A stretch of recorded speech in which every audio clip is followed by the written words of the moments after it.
I'm David Cameo, and we are Squawking Dead, a podcast pulverizing episodes of the Walking Dead universe.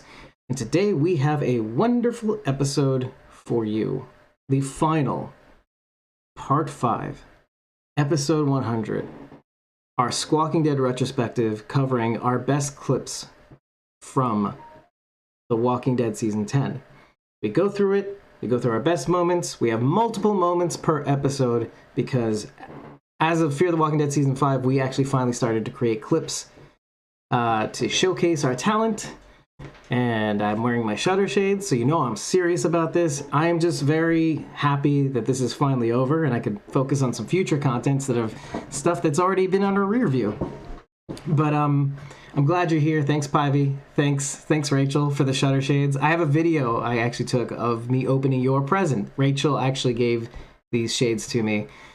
And I'm very thankful because now I get to use them. But yes, it is our fifth and final episode of our retrospective. I'm very happy that we got to do this. It was a lot of work, and it's finally done. We finally have a playlist, a secret playlist that unlisted playlist that we only have available to our coffee backers. If you want a copy of that super secret playlist of all the clips we used in episode 100, parts 1 through 5, and any new clips that we've created since then, why don't you head over to ko-fi.com/squawkingdead. Actually, the link to the unedited episode recordings is in the description of this video on Facebook and YouTube at least. So you can head over there right now, get a copy of that the unlisted YouTube playlist with all our clips. It's just called Clips. The URL is there. And all you got to do is buy us a coffee. If you buy us a coffee, you get 30 days of access to our supporter-backed content, of which is obviously the playlist, but also the unedited recordings to all 5 parts of episode 100, which means you get the lengthy rabbit hole that we go into that I had to cut for content. Just cut it out, because we go into certain topics on a personal level. But we also go into on a TWD universe level. So we go into it. I had to cut for content because it started straying away from the topic at hand. But I highly recommend those episodes if you really, really want to get to know us as podcasters, us as people, some of our background, some of our history. If you want to get to know Blazy Gardner a little bit better, if you want to get to know WTF Nisa a little bit better, the unedited videos are the best way to do that because I did have to cut for content. I hate having to do that. I'm a very sentimental person, but at the same time, the show must go on. And to that, I wanted to let you guys know. Oh, look, Superfan Rob's in the Facebook. I want to let you guys know that we actually finally hit 1,000 followers on Twitter. And I couldn't be happier. It's one of those funny little things that as the memories from last year were coming up on Facebook about our Road to Thousands giveaway, which is our attempt at accelerating those numbers. We did actually get our Instagram account to pass 1,000 followers last year. This year, obviously, right now, we finally got our Twitter followers up to 1,000. And I think our Facebook has long since had like more than 1,000 between the likes and the follows, like more than 1,000. But we basically get no activity from Facebook, or no feedback at least. I don't know what's going on there. But anyway, thank you all for getting us there. I posted a lot of metrics in the last few days. We're like the number 2 podcast on Player FM when it comes to anything Fear the Walking Dead related. We posted on that, I think it was today or yesterday. So yeah, we're making strides. I even have our streaming report from Restream.io on our year in streaming that I want to take a look at and actually post and share with you guys.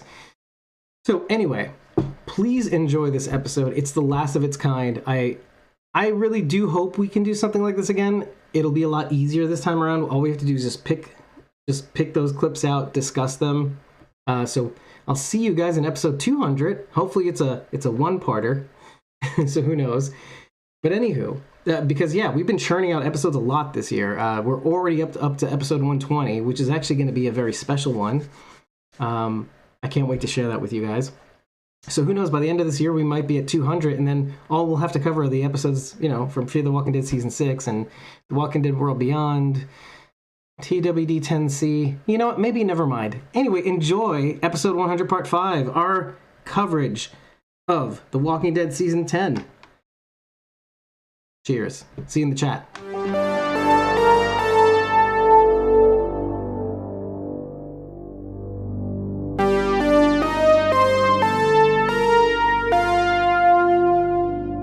We are Squawking Dead, a podcast pulverizing episodes of the Walking Dead universe. Sometimes we give you news, sometimes we make you laugh, most times we go deep. And you're going to get to see all of that in Squawking Dead's best clips covering The Walking Dead Season 10.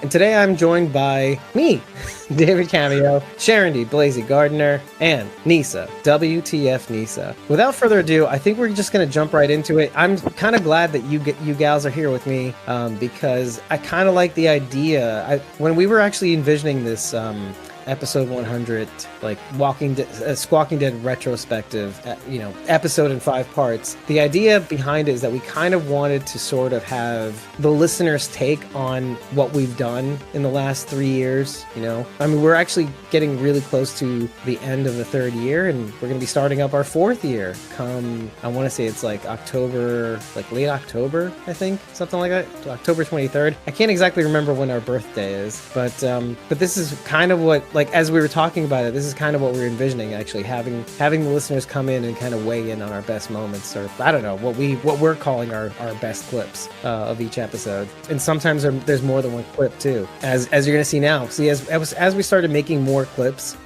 starting from season 5 of Fear the Walking Dead, we have a lot more clips obviously for season 10 now, so there's a little bit more to work with. But then also, like, now we have, there's some episodes that have like 2 clips, one has 3, and we're gonna go through that all. But anyway, without further ado, let's get into the first clip and then get this process started. Fast forward, we're actually shooting, it's the episode to where he arrives to Hilltop for the first time. Jesus brings him and a whole core family.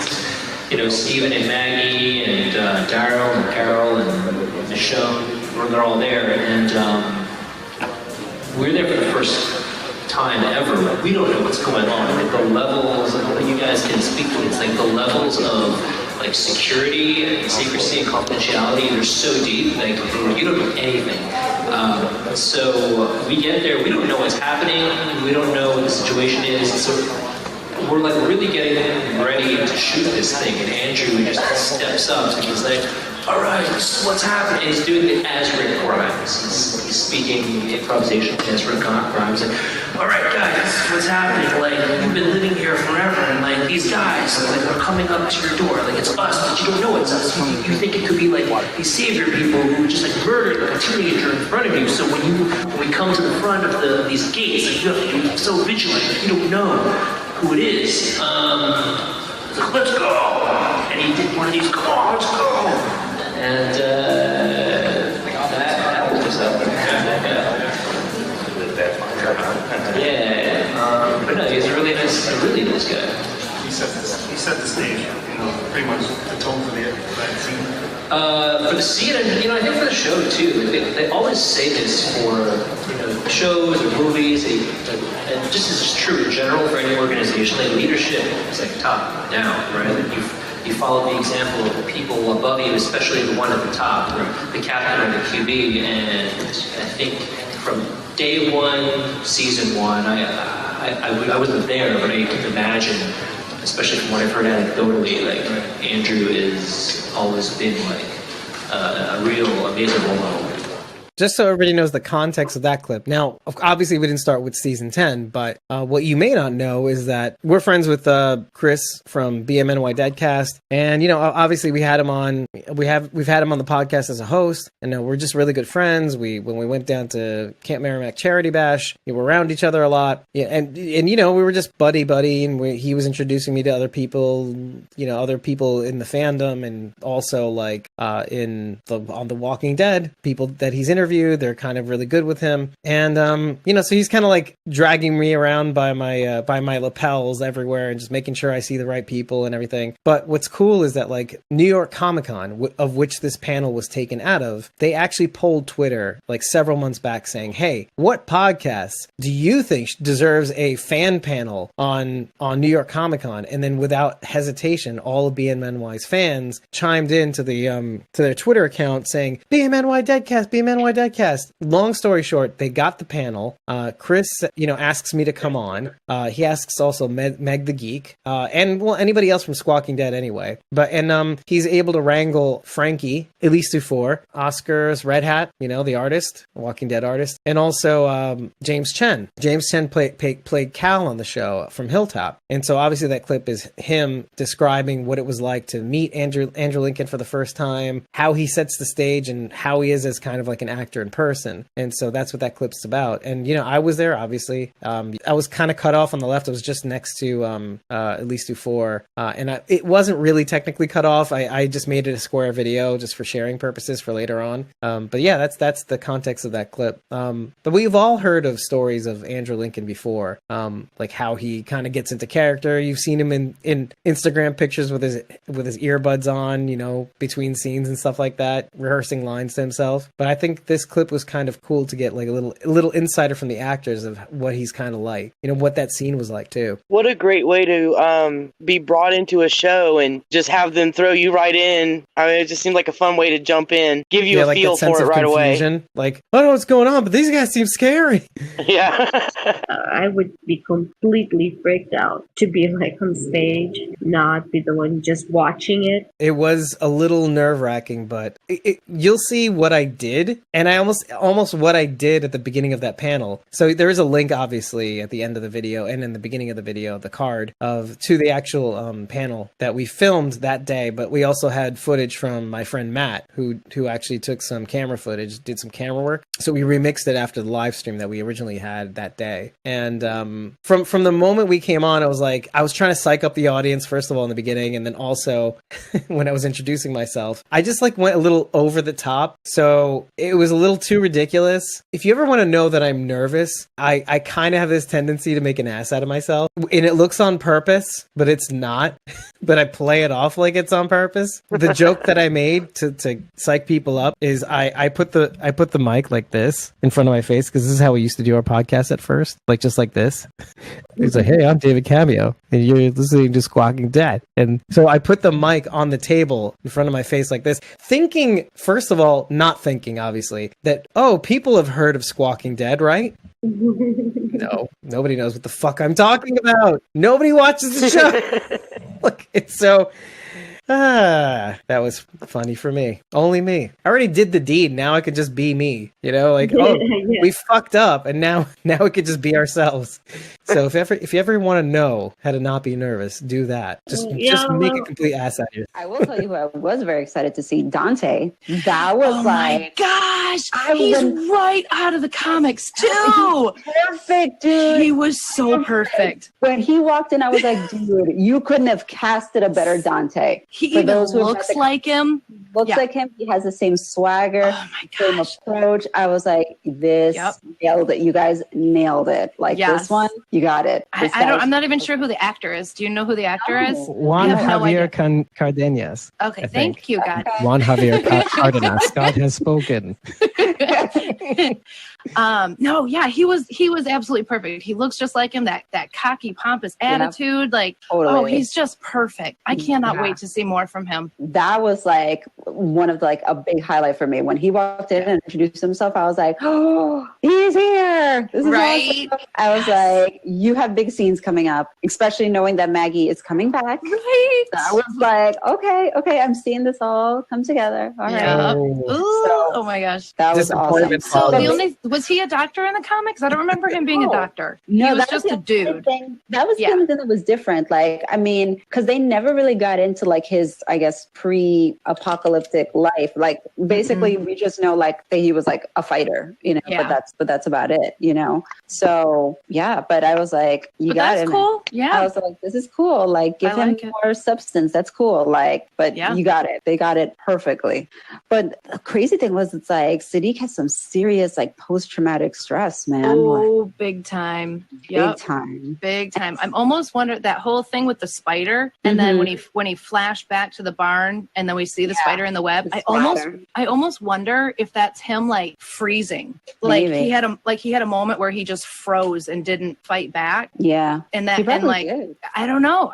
And that could and that would definitely give you PTSD and guilt and having the flashbacks. I mean, what if he froze? What if he didn't do anything? Yeah. He probably still remembers kind of like, or maybe he like had a moment of like self-preservation and he just kind of saved himself or hid or whatever. And he has guilt knowing that like he didn't do anything. Like everybody else was kind of like fighting together to kind of try and defeat them. And he just froze and like, I don't know, maybe it was like cowardly or hid or something, whatever, you know, and he's still kind of like dealing with like, you know, like the after effects of that. Because obviously like it's still like really like weighing on his head. Yeah.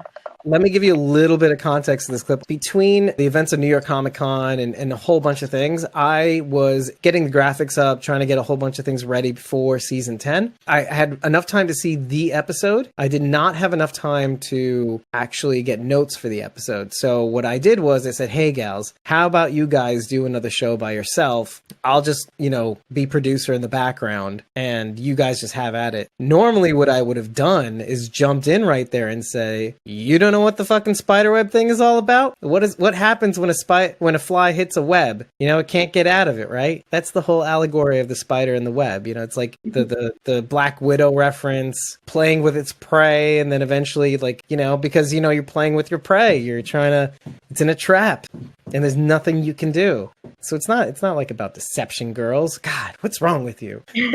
But I couldn't chime in because this is their show. And so the only thing I did chimed in about was like, okay, Juan Javier Cardenas, which I pronounced wrong anyway. Sue me. Little did we know. Yes, exactly. That's what makes this clip so funny in the rear view, because it's like, oh my God, it's Dante because he's here. Maggie's coming back, and then we're going to sing. We're gonna have some sexy times, and he's a warrior, and he's really strong, and he's such an asshole. Yeah. Yeah, and Maggie's finally gonna have, you know, like a love story after Glenn, and oh my God, no. That's not what happened. Nope. At all. And see, this is what I was trying to tell Rachel last time. Ever since you got hit with the "what if Sadiq's a traitor" thing, I know you thought in your heart you didn't think that, but like on this episode, you're like, yeah, you know, maybe he froze. I'm like, well, no, maybe he had no choice. You know, it's like, no, he didn't freeze. Was he gonna fight on all the Whisperers and Alpha by himself? Yeah. You know, like, no, they're gonna restrain him and make him watch some porn, like some not porn, but like. Like Faces of Death porn, you know, like the things about like unmasking and what that means, like all those little moments where, like, let's say Alpha takes the mask off of Gamma, and then she takes the mask off the sister, and she takes the mask off herself at different points in time. It kind of goes back. So I don't want to get into this, but I kind of want you to take what I said about what these two people actually represent within Alpha, and then just pay attention to the moments where even, and this is all to kind of go back to the field where that moment happens, where the sister kind of takes off her own mask, you know, and notice and just kind of like tie that into what, being that they are kind of physical manifestations of these different pieces of Alpha. When she sees so she says to Gamma that she made everything right in my head again, right? You know, like, you know, I see things clearer now, like I don't feel it anymore. But when she sees the carrier in the field, like the walker with the carrier, the baby carrier in the front, the baby Bjorn. Yeah, that's the trigger. Yeah, but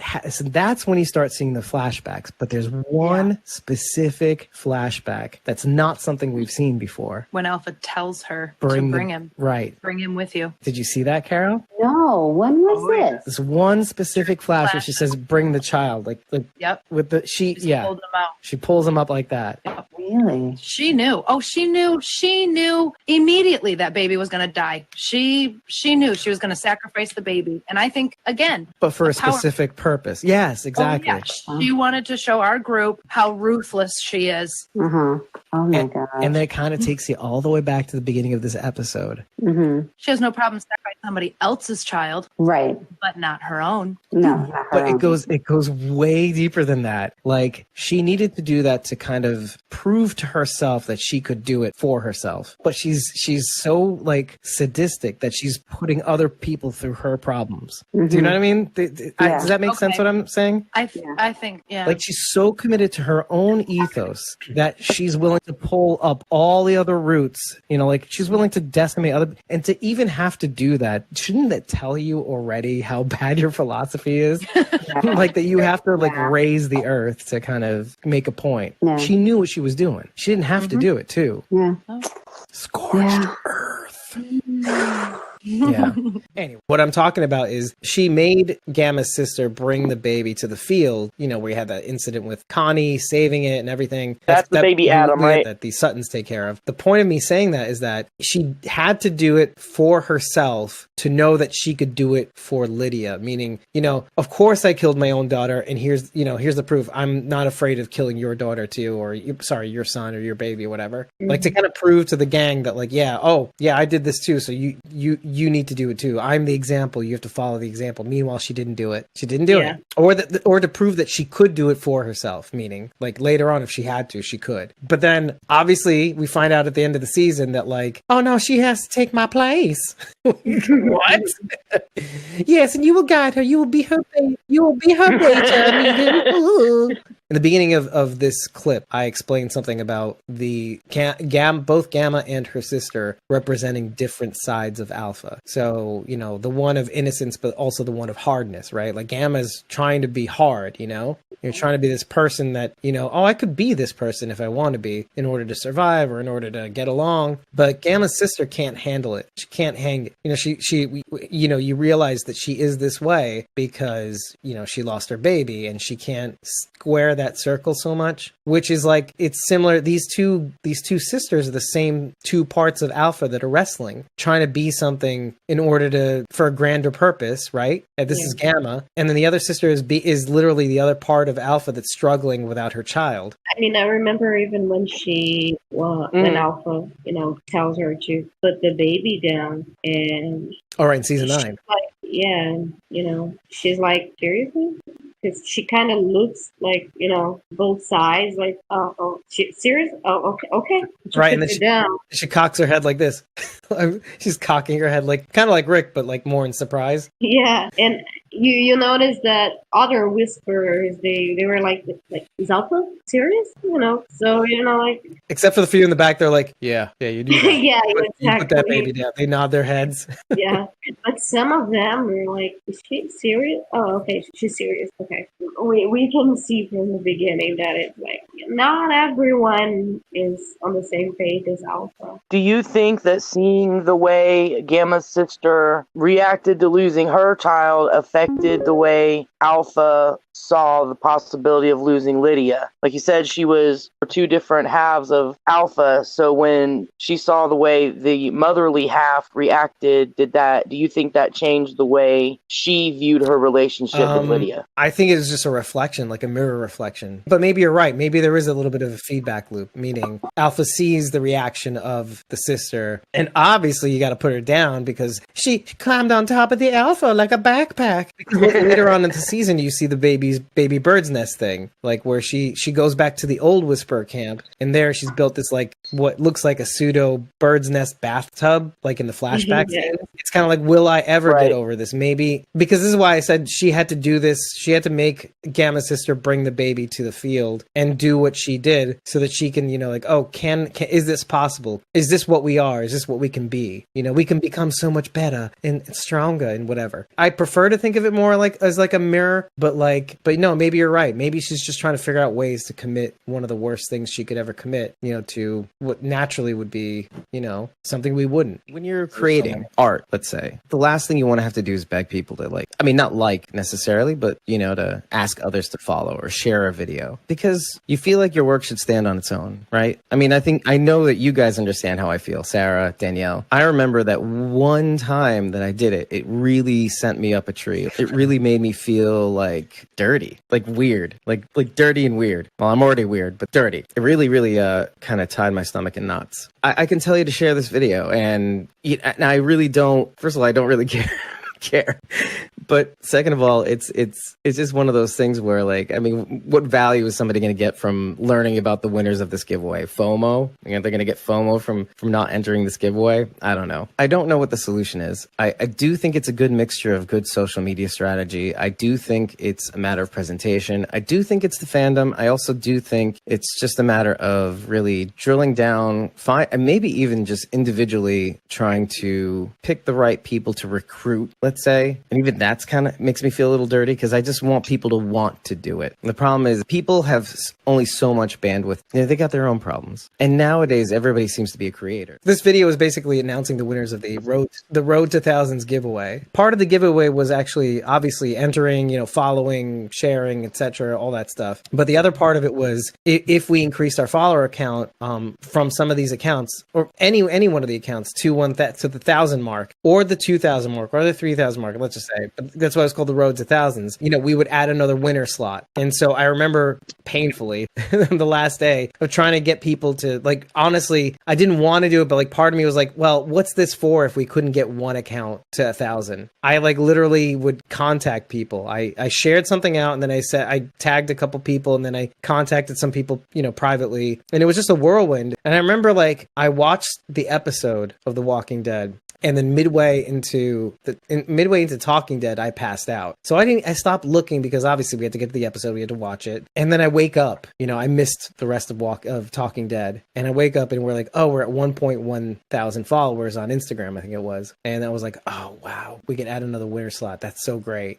But then, you know, this is me, like, me doing my confession about, like, you know, this is really tough. I don't know why it's this tough for us. I can't claim to know exactly what it is that makes people want to follow.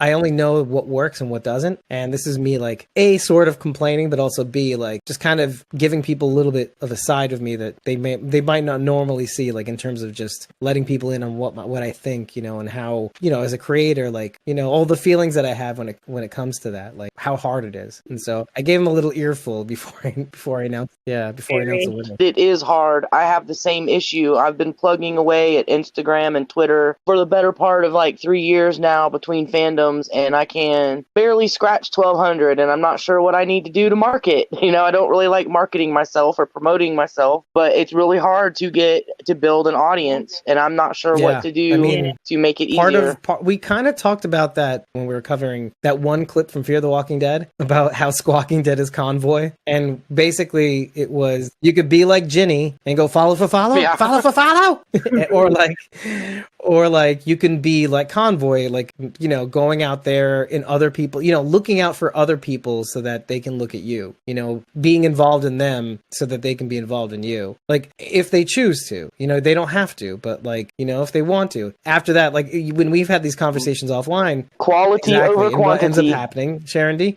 basically 1 to 2% of your audience are the kinds of people that will really engage. If you're going out to people, like, outside of the realm of the show, or let's say, or something like that, you come by, hey, knock knock, hey, we just did an episode, and, you know, could you share it? It's like you're a Mormon, you know, not to slander Mormons, but that evangelical branch that goes knocks on doors and goes, can I talk to you about Squawking Dead? the gospel of Squawking Dead.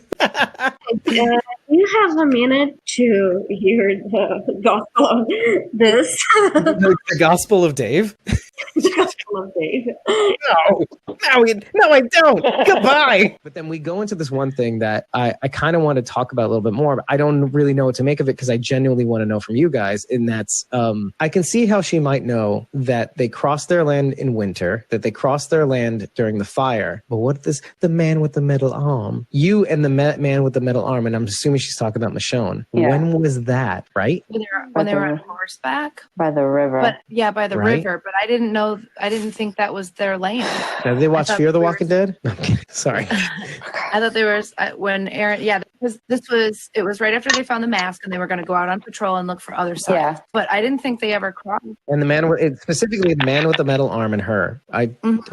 Wait a minute. Okay, sorry. I do remember it was the bridge, and Michonne was saying thank you for that. Oh, when he doing something stupid. When he did something stupid. Yeah. Well, the bridge was the dividing line. Yes, that is true. Yes, you're right. Because I remember like her coming down on him and being like, "Well, that was stupid," and stupid gets you killed or something. Yeah. Again, she's watch their hands because they could have been whisperers. Yeah. Right. Or they could have been among them. Right.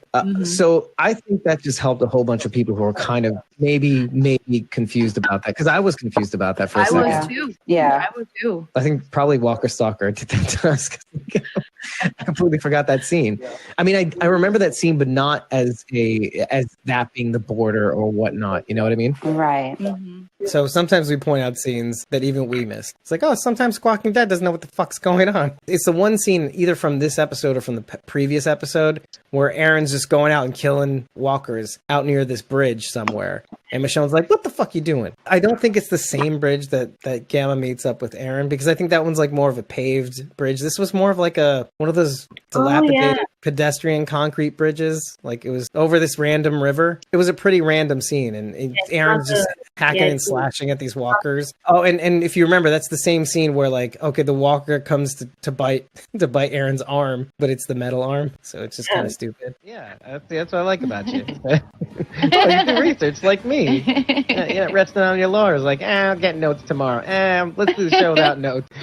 No, I value. I still value that, though. I actually do value that. Like sometimes a host can just come on without notes and just fire off the top of the dome. you know what it is? It's just being like, I'm like literally, like.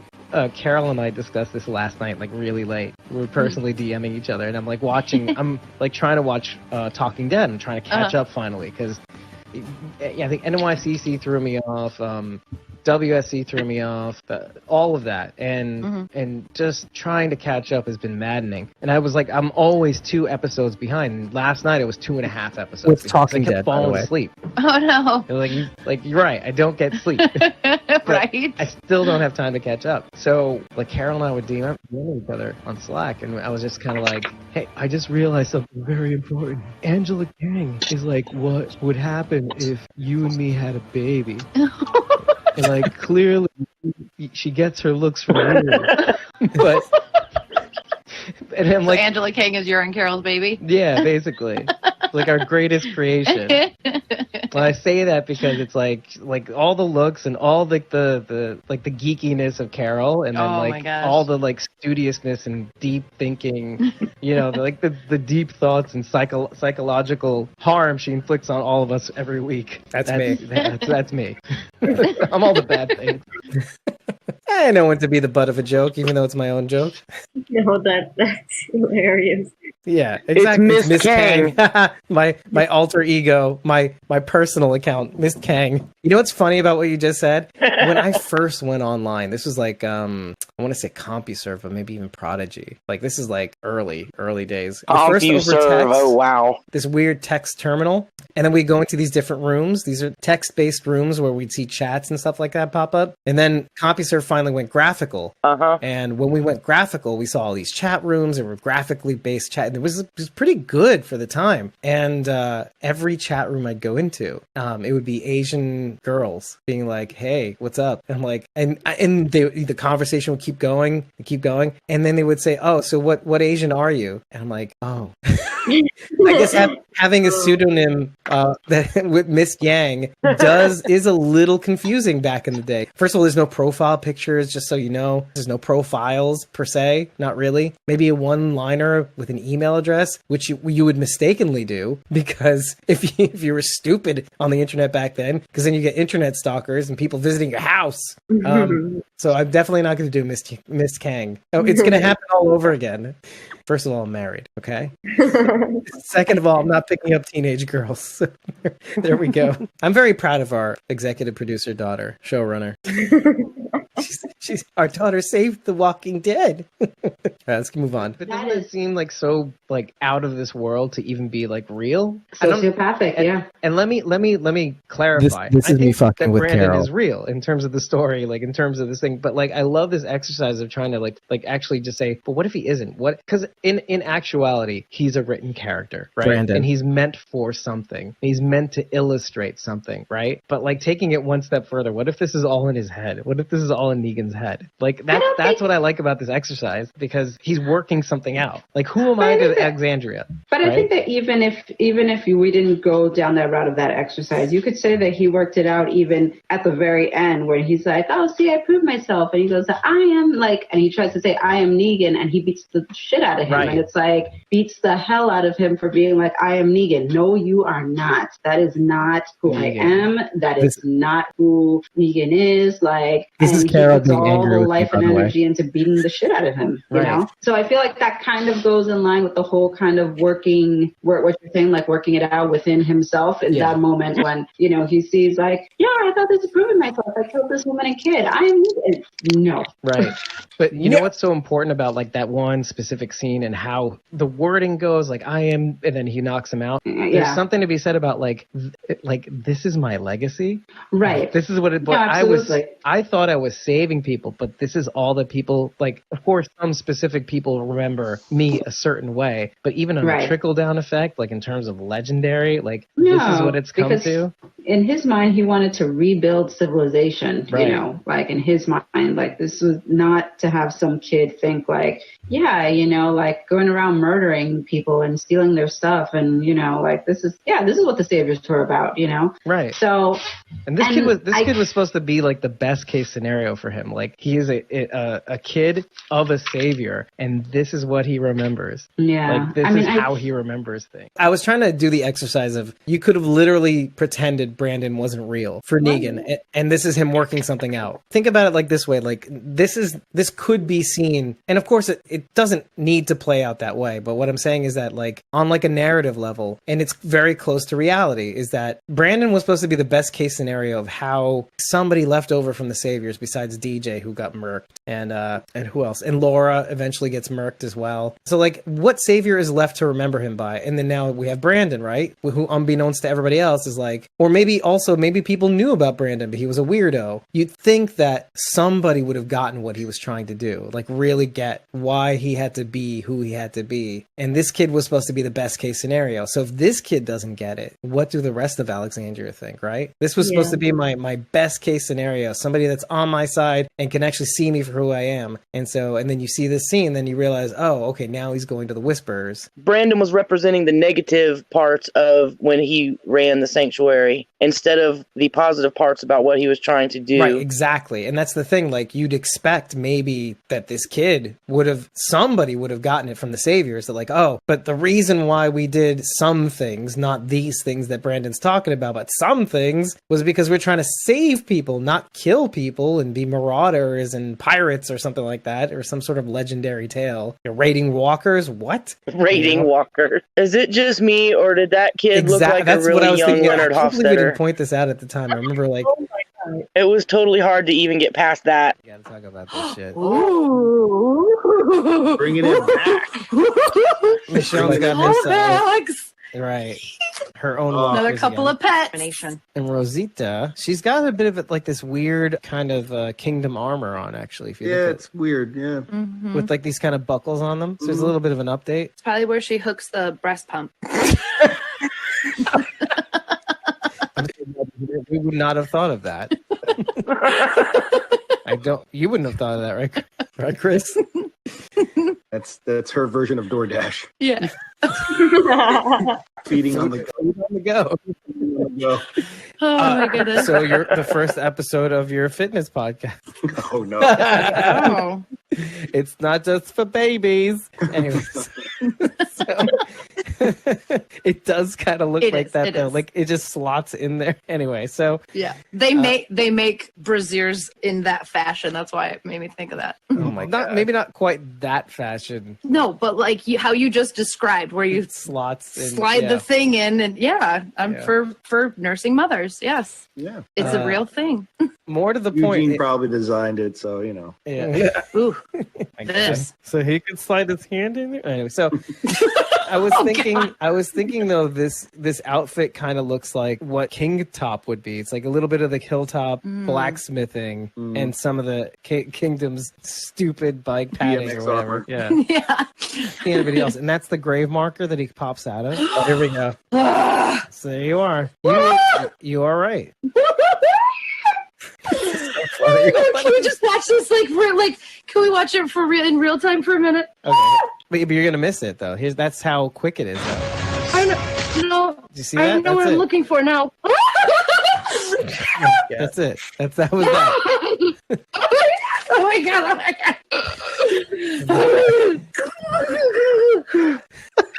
I'm gonna make a super cut of all these reactions. Yeah, and I did. At what point is it going to be too much for Beta to keep following Alpha? I'm trying to figure out what you heard that, right? Yeah, like at what point you heard him say that? Is it gonna be too much? Is it too much for Beta to follow Alpha? He's gonna join our team. Oh my god! I'm so excited. Oh my god, that was so. I'm so glad I made this clip. That's literally the best. Oh, Rachel's reaction to Beta is the best. It's the fucking bomb. It's the bomb diggity. Because I listened to the whole video and I was like, I need to get all the various reactions of Rachel and just throw it all in there at once. But in between the breast pump clip, so we had to have some genuine, some genuine analysis on something, but something that was kind of funny too. Oh my god. No, it's not funny. It's hilarious. It's so genuine. The way she reacts. Oh my god! Yeah, thank God, right? People like that, you just gotta let him go. You gotta let the Furby just do his thing, and it's like magic. It's like symphony, the symphony of squeals. Kudos to again, we're gonna bring her up again, is Eliza_Jones86, who dressed up as Sydney from Scream. Yes. Yeah. Like she's the only one who got it, who capitalized on the Matthew Lillard appearance. Yeah. So, yes. And me, obviously, because of the stupid shirt. With the stab cat. Stab cat shirt and stickers. Stop. I should have given them out that night, too. I didn't think of that. Then again, we should put our logo on it somewhere, somehow. I don't even know where that would be possible. We should have had a contest to see how many stickers we can put on people without them noticing. I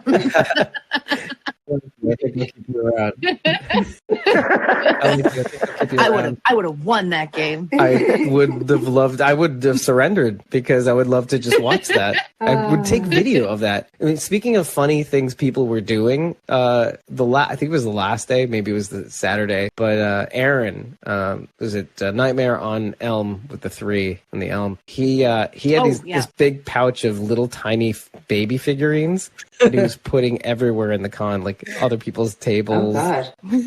So creepy. Oh that would be really creepy. He left one at the Sweet Paws donation near the mouth, and I moved it to like where the Stuff and Thanks sign was. But like I would see every now and again, last several days, like pictures of people being like, "What the fuck is this?"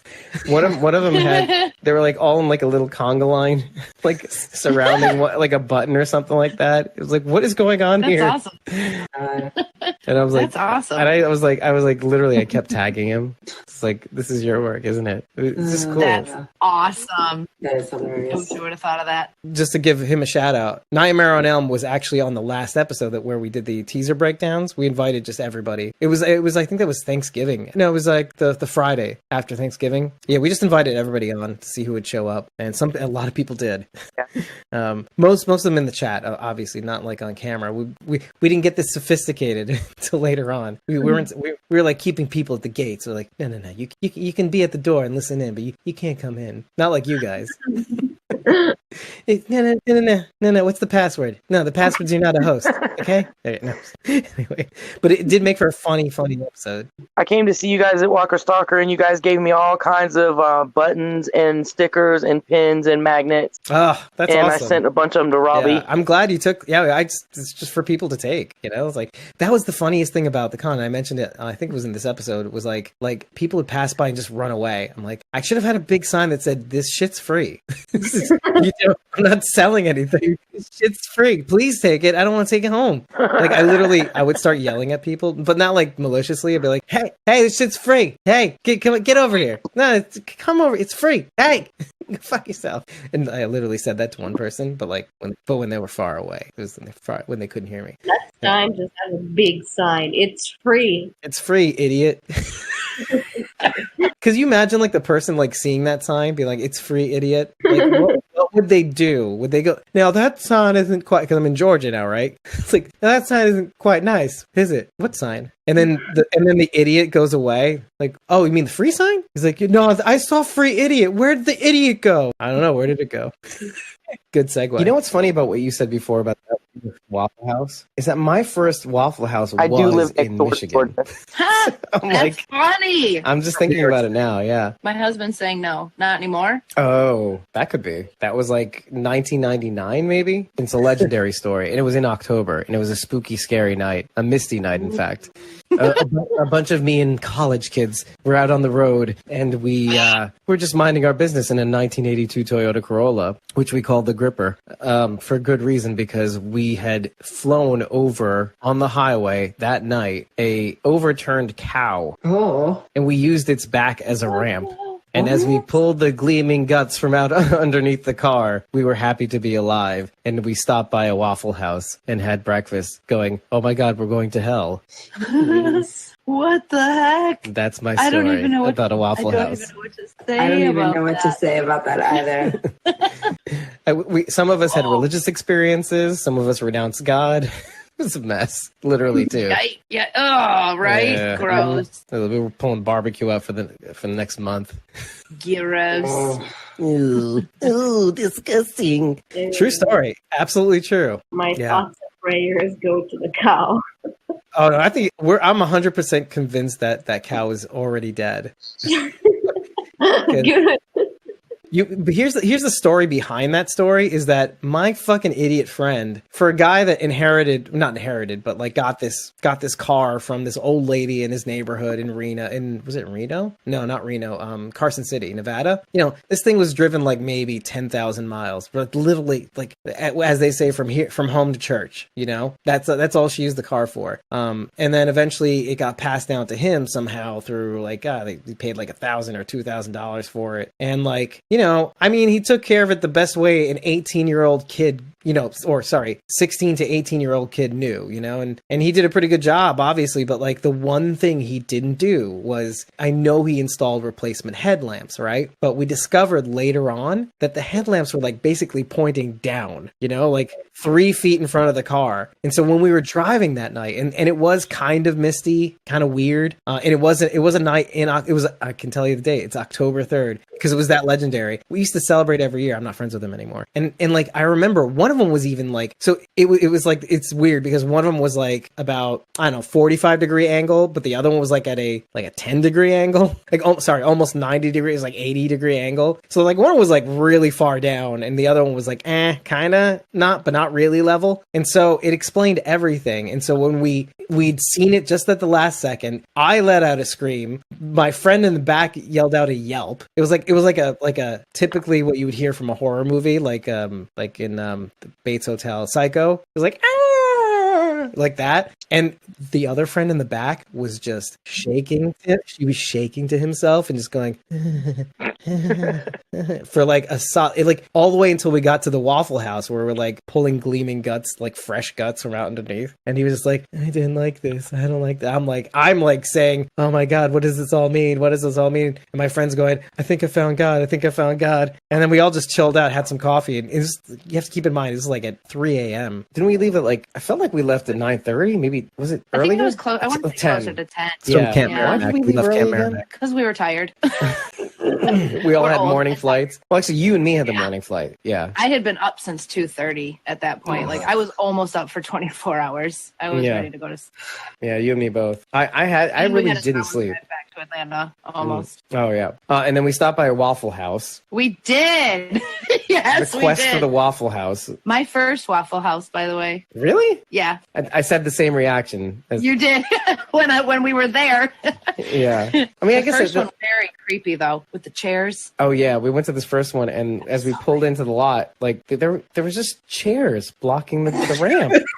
Just chairs. Yeah, it was real sketch. Like there's no sign. There was no sign, and so we're like backing away slowly. Yeah. Like we're not. This is not at 10:30 at night. Like old people.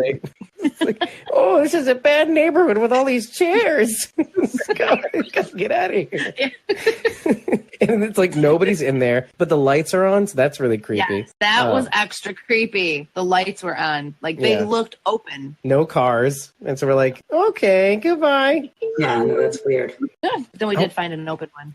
Then we did find an open one. End of story. That was really creepy, though. I didn't think Waffle House was ever closed, not even after a hurricane. That's what I was saying. I was like, I've never heard of like a Denny's or a Waffle House or an IHOP being closed, period. And so, but the way they announced that they were closed or didn't announce, they just put chairs on the ramp to get into the parking lot. And we were just like, I got out. Cause again, like you, I was like, no, right. And this wasn't like Christmas time. This wasn't like, like maybe, or Black Friday or something like that. And even then they would probably be open. This is like a random, like, I don't know, it was like 10 o'clock at night. We were like leaving early from Camp Merrimack and we're just like, I'm so fucking hungry. Maybe that was the Waffle House version of outside dining. It's like they knew it was coming. It's like, oh, this is a pilot. And then nobody's inside. Obviously, it's a lockdown. In the future, we want to start, randomly bringing people on the show and then kicking them off mercilessly. Like if you say something obscure, I'll be like, hold on a second. Rachel, hold on. Carol, let me bring them on the show because they paid for it and help support the show. And then you pop up on the screen, with your headphones and microphone ready, and then you get to talk to us. And then obviously we'll snip it out if you keep fucking up. Why is your mic working, huh? Why is your mic not working, huh? Cut. You're off the show. Adventures in production. Right, and keep paying us money every month. So this is how we treat you. No more, no less. I think you chose that clip for me. No, we chose this clip. This is one of those clips that we had already in the bag. So obviously it's going up on the board, but like now it's coming back to haunt us. It's like, Charity, where's your fucking mic? You jinxed yourself. Let me give you the context. We were talking about what coffee would end up being like. And literally we have in Riverside, the way we're recording right now, Riverside.fm, the ability for people to hop on, like the ability for people to ask questions in real time, like not just in the chat, but like, oh, let's bring on Charity. And then like we bring you on, you pop on and you talk about like, hey guys, I think what you said is bullshit. Something like that. So that's what we were thinking of at the time. We never really implemented it really properly. Of course, we had Aaron on, but see, the thing is, we filmed all this before we had the teasers. So like we filmed this whole Walker Stalker talk because it was like 4 hours or 5 hours or something like, and we split it up into 2 or 3 episodes. 3 episodes to kind of have a decent pacing. So we dropped them later after the teaser episode because it was just hectic. It's kind of like what's going on now. We're recording this in 5 parts. And this is probably going to come out after we cover the episodes. I mean, at this rate. I mean, depending on how big of a fucking monster I am at editing after not doing it for forever. Episode 100 is probably going to come out after episode 101 and 102 maybe, covering The Walking Dead and Walking Dead World Beyond. And this is just me like kind of being like, oh, of course, just because you give us money doesn't mean we're not going to call you fucking idiots or dickheads or something. Like, whatever. Go fuck. And meanwhile, you guys are right here being like, is he like that in real life? Is that the rage that's inside of him? No, but it's funny if you think about it. I met you with a few rapid fire questions. Off the top of your head, first instinct. Negan or Beta? Beta, because he's one scary son of a bitch. Daryl or Aaron? I like Aaron. Most everybody gonna go Daryl. I like Aaron. If you're in an apocalypse, do you want to be around somebody who just always brooding and running off into the trees with his dog, not hanging around with everybody? I mean, you could trust Daryl, but dude, Aaron is always looking on the bright side, and you know he got a cool wooden arm. Aaron, come on. Carol or Alpha? Carol, she bakes cookies. Gloves or mittens? I would put on some gloves and slap any man who's wearing mittens. What? Sanctuary or Woodbury? I'm a former savior. I lived in a sanctuary. Come on, I'm away from home. That was our interview with Jimmy McAfee, a background actor for The Walking Dead, who was featured in some production photos too. So we were like, let's just do this. Rachel set up the connections, and I said, take it. Just take it and run, and then I'll edit it later, and we'll make it look kind of cool, like it's an actual live interview, but it wasn't. There's a link to the whole interview in the clip. We had like a couple of other Walking Dead background actors in that style that we want to do that interview with. But see, that's the thing. Like when you start getting bigger ideas, like actually doing an interview, which I mean, I like this because it's okay. Let's just send the questions in advance, have them answer it at their leisure, you know, without having it back and forth, and it just makes a smaller video, deep cut. I mean, it's not the same as having that sit down, but like at the same time, you know, for us, it's great because we can churn out like a faster video that gets to the point, isn't belabored. Given the state of things today, it's hard to have a sit-down interview. Them, like, I mean, our sit-down interviews are over Zoom or Riverside or whatever it's going to be, but like, I'm basically going the long way of saying, you know how our episodes are really long? That's how we'd be doing with them. Like, first of all, I don't want to take up all their time because, like, look, I have the feeling, and we've done this before with certain interviews. When we had Kirsten Acuna, that episode was ginormously long, and then when we cut it down to about 2+ hours, you know. But that episode was like 3+ hours, and it's just like, you know, when we get rolling, sometimes it's hard to stop. So, like, doing this kind of interview, which we, by the way, we openly bit, yes. As we premiered it, we openly admitted that we bit this off of Nikki Richter, who is at Rick Stuff on Instagram. We're like, he did the same thing with Lindsley Register. And so we're like, oh, we got to do something like that. Obviously, he has his own style. He's kind of weird, but he's so great. And we're actually on that video, or a comment that I left on his YouTube asking, oh, what would you like to ask Lindsley Register? And so he actually put the clip of our comment in the video of us asking the question. It was kind of cute. Do you have any advice for people who would like to get into the industry in different ways? I mean, we know there are some of us that are like architects by trade that love set design. There are some of us that are cosmetologists that do a lot of makeup work. What advice would you give them? Well, listen, the movie business it's unlike any other industry. Yeah. It's very illogical. Yeah. Because you basically build something and then you use it for 3 days and then you rip it down and you build something else. So the skill set is very different. Like somebody who has an architect that designs buildings wouldn't necessarily design or build something the same way you would build it for a movie. Right. Because for a movie, like the Barrington House at Hilltop, there's no interior. Like the interior of that is built on a soundstage. Right. So you shoot the exterior of them walking up and they go through the door and then you cut and then the crew moves to the soundstage and then they walk in the door. Yeah. So it's built very differently. Yeah. So the transition is it's a challenging one because of the fact that like the makeup that you do in film isn't necessarily the same as the makeup that you do every day. Yeah. So that transition, I don't know how to advise anyone to make that transition because it's really just one of those things that it's a learned scenario. Yeah, you learn as you go, and you just have and I like that I put the thought bubbles on Carol and Cosmo and Rachel. Like, oh, let's say if you're an architect or a cosmetologist.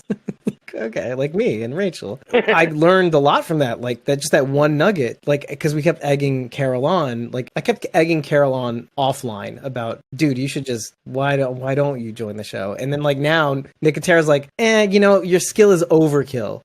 your skill is too much for the show. We'd rather bring on jerks pay them adequately, right? But bring on jerks that learn how to do this, learn how to fab a couch or fab a wall or something like that, I like the point he made that you learn as you go. It's not something you're going to come equipped with. You're not going to know everything when you get there. It's something that you're going to learn as you go. Yeah, and exactly. That's important if for you're people curious to know. about working in set design or makeup, but I think makeup, there does need to be a certain skill level. You need to be skilled in the art of scare actor makeup, that kind of thing. Like what pops, what doesn't, what looks realistic, what doesn't, what to put on someone's face, in a safe manner. Like my sister actually is the same way. She went to a legit school to do all sorts of different kinds of makeup. She didn't get into the horror makeup, but she did get into doing makeup for costumes, so like you can apply certain shades, certain foundations that look different that you would typically do for an event like a wedding or something like that. Photo shoot makeup is also different, things like that. So when she would come back from this one shoot saying, oh yeah, I literally made this couple look like a comic, like a film strip, like from comics, and with the little dots with the shading and stuff like that. That was a really cool thing that she did. She could do that because of skill. But some other things like fab, I used to work in props houses, as IT for prop houses, and you get the inner workings of how all this stuff is made, and it's made to break. It's made not to last. Which is really cool, to know. But then you realize that okay, it's all about speed and making it look like it's real and hefty and weird, but getting it all together in a day, and it's fascinating. Reality is way less badass. I was trying to deep it an avocado in my hand, just like this. And the way a man really does it, a real man, right? They stick the knife in and twist it around to pull it out, right? No? Okay, just me. But when it's been when half of an avocado has been in the fridge for a little while, it already kind of loosens up. So I went overkill and I just went right through the avocado. It just went slippity slip and right into my palm, right here, right where you could get nerve damage. Ow. Yeah, I literally stabbed myself. Thank God it wasn't one of those actual cutting knives. It was a little tiny paring knife. It was to cut fruit or Still. Yeah. It was maybe an inch deep into my hand. It was a lot of blood. I probably should have gotten stitches. I think. Ow. And I forget which hand it is. This is how stupid I am. I got my hand stuck in a dog fight a few years ago, and I had to get stitches. Oh, between your dog and somebody else's dog? We had taken in a dog that needed a home. Sweet, but she tried to be the alpha, and our actual alpha dog did not like that, so they got into fights several times, and we eventually had to rehome her. But she tore my hands up a couple of times, and she got dentists a couple of times. But I had to get the first time I got stitches, but the stitches were worse than the dog bite, so the next time I didn't. I almost caught myself in this same situation, but I was walking my dog when he was 6 months old, and this other dog came and started trying to pick a fight with my dog, and I got so terrified and defensive that when the dog went to bite my dog, I put my hand between my dog and the dog, and the dog bit me. Meanwhile, your dog probably would have been able to handle it just fine. Oh yeah, he's a German Shepherd. Exactly. He was already huge, but I'm thinking he's a baby. I have to protect him. And then my mom was like, "What the hell? Why did you do that?" I'm like, there's free healthcare for people, but not for dogs. And she's like, yeah, that makes sense. Okay. And it's terrifying when it's happening. You don't think about, I shouldn't get in there. I mean, all you see is dogs fighting and your dog getting hurt. So the first thing you think about is getting your hands in there. You don't think about what happens when you do that. I mean, even I've even been little scraps. I remember when I was a kid. I'm gonna say the second, third or fourth grade. My friend warned me. He warned me. And listen, I had pretty good experiences with dogs so far, but he warned me. He's like, dude, my dog does not like strangers. He's practically telling me, we don't really do a good job, training it. And I'm like, I'm like 7 years old or whatever. I was like, shut the fuck up. But little did I know, I get to the driveway. I'm at the end of the driveway. This dog is on a rope, not a leash. He's on a rope, and he has just enough slack to reach me, and he gets me, even though he's He gets me, grabs my foot, and then drags my 7-year-old ass body up the driveway. And they're all like clamoring to just hit this because, again, not properly trained. Like it's so fucking funny when I'm thinking about it in the rear view, because I remember when I moved to this is New Jersey. When I moved to New York, every year my cousins who still lived in Wayne, New Jersey, they would tell me like, oh yeah, Mark went to jail for this. Mark is the friend. and his brother was picked up on drugs. And I'm like, oh my God, everything's starting to make more sense. Like, it explains why all my other friends' mothers didn't want me to hang out, want their kids to hang out with this family, anybody from this family. Never underestimate the power of really good advice. It's a niche. Like, it fills that hole that everybody has, that geek hole. Okay. I know how I said that. Geek hole. It was here, and then it flew out of here. Fill your geek hole. Fill your geek hole. Right. Hey, you have a tagline now. No, Meg the Geek. Fill your geek hole. No, that is wrong. Or I'm gonna fill your geek hole. Yeah. I think that's the name of a porno. Oh my God. It's It's like secret code. fuck yourself in your geek hole. Oh, with your right in the eucalyptic geek hole. and shove some vapor rub in there, you smelly asshole. Especially when Meg just goes, "Oh, just put vapor rub in your geek hole." In your geek hole. Just that you fuck. I almost fell over when you said that too. I almost fell backwards. I slumped down in my chair at the last second. Oh, the good times we had with Meg the Geek in her geek hole, or other people's geek holes with which she would fill something in their geek hole. All I could think was title of your sex tape. The context of that comment was like we were talking about sex in the apocalypse. Like, how would that go down? It's one thing if you smell people on the reg and you're like, you don't smell how bad people smell, right? But then you start taking off layers, and there's like layers of stank, to a person when they haven't showered for a long time. Yeah, it can get stinky down there if you don't take care of it. So like that's in the zombie apocalypse, it'd be like 10 times worse. And so we're like thinking, oh, right, obviously vapor rub, right? Like just vapor rub the general stank parts, and you'd be like, oh, it's fine now. It's great. Put it in your geek hole. Hey guys. Okay, so really quickly before we continue, the phone that Sharon D was using, Dennis's phone, took a crap, and it was hard for her to get back on, and she needed to get off anyway because she has a long day at work tomorrow and her new job. So what I wanted to say was thank you, Sharon D, for joining us for this part, getting us this far into the recording. Nisa and I are going to tackle the remaining 20 clips on our own. Poor us. As we were reviewing the clips, we were a little bit scattershot and scatterbrained. The order in the playlist for the clips was funky. We will handle the remaining clips. Sharon D, good luck tomorrow. Thank you so much. Bye. Come find me. Walani, you're still here, right? Yep, buddy, I'm still here. Still here, waiting for you to put this fucking show on the road. We're doing a little backtrack because the playlist wasn't exactly in the right order, but the show must go on. We're gonna blaze right through these. Just Nisa and I and Walani in the chat. Thank you very much. Off what we were saying before, though, he's upset with Rosita, Yep. like with being stood up by a date, and he's like, "Fuck it, I'm gonna swipe left and right on this Tinder app," and like. Right? And he's just looking out there. He's swiping left, like, because, like, not good enough. Like, at some point, he's just doing this thing. Like, he just keeps swiping left. And, like, eventually he sneezes and swipes right, and, like, somebody actually responds.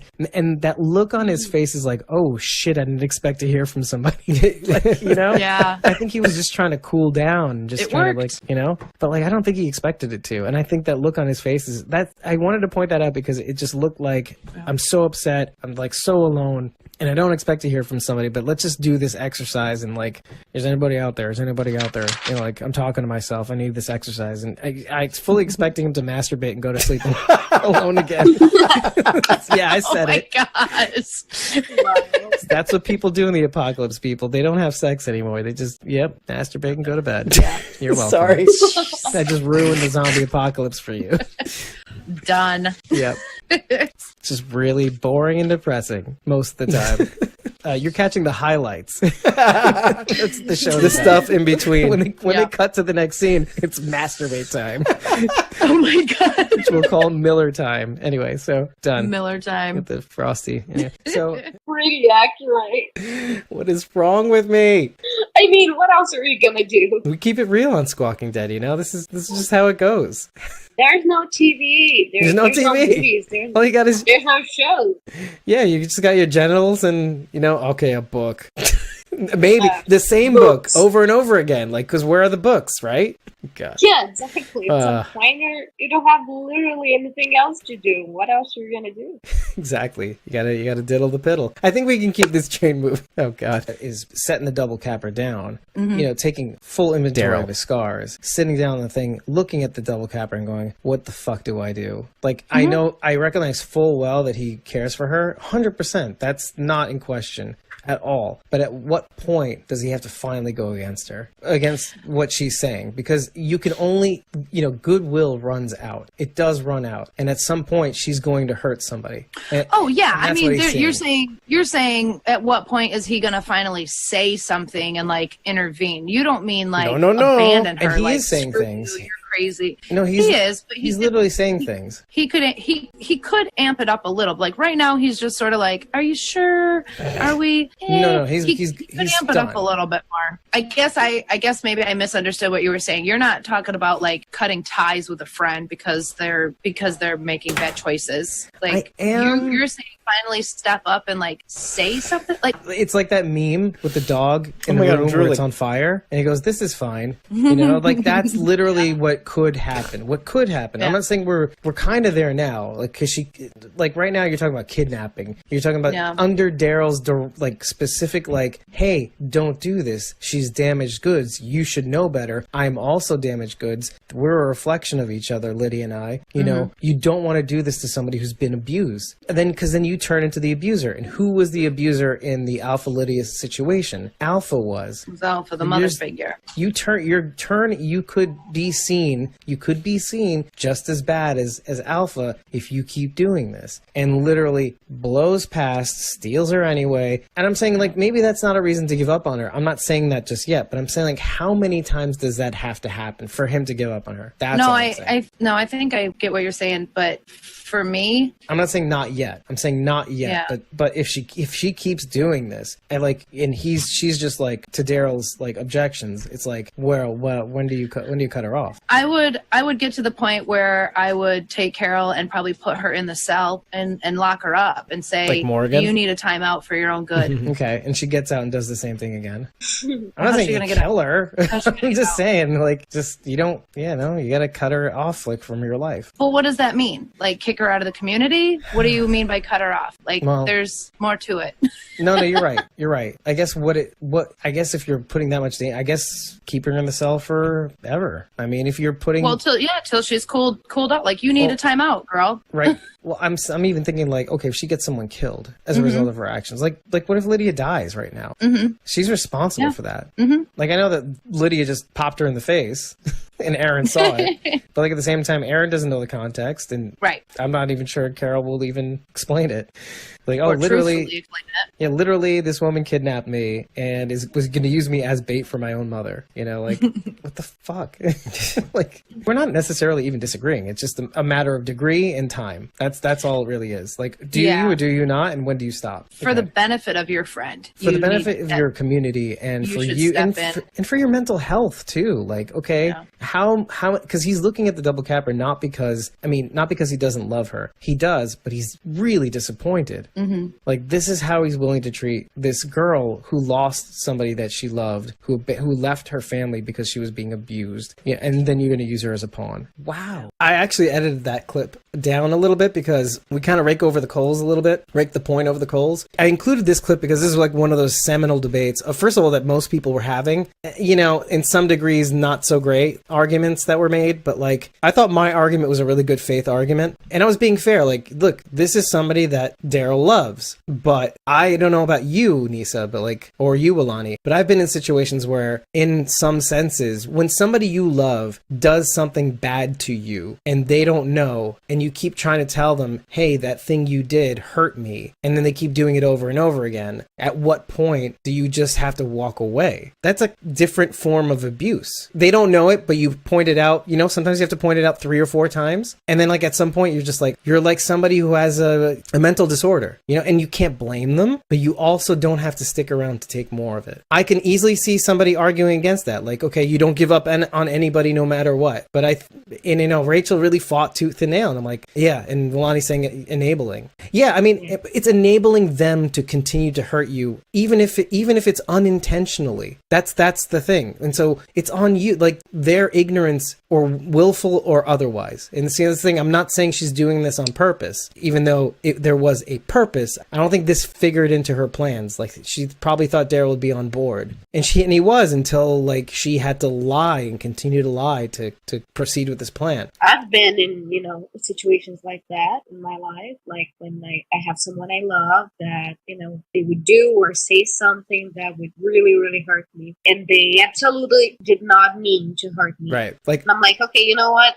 What you just said here, that hurts me because of this, this, and that. And, that's someone who loves me and does not mean to hurt me. But I can just go and say, okay, it hurts me. But I've also been in an abusive relationship when this person, he would hurt me and he knew he was hurting me and he meant to hurt me. Right. And I didn't know that he meant to hurt me. And most of the times I wouldn't say anything. So it feels like you're enabling the person because you're not saying anything. But, that's being in an abusive relationship, Yeah, Milani's agreeing too. It's almost like it makes you feel like you're enabling the person by not saying anything, but the person actually means to hurt you. And when you finally speak up and you're like, okay, you need to stop this, you're hurting me, that person just ignores you and they keep hurting you. Yeah. And then you realize, oh, okay, so you don't really care about me. In some ways, the prescription is the same. I mean, you have the option of, if you're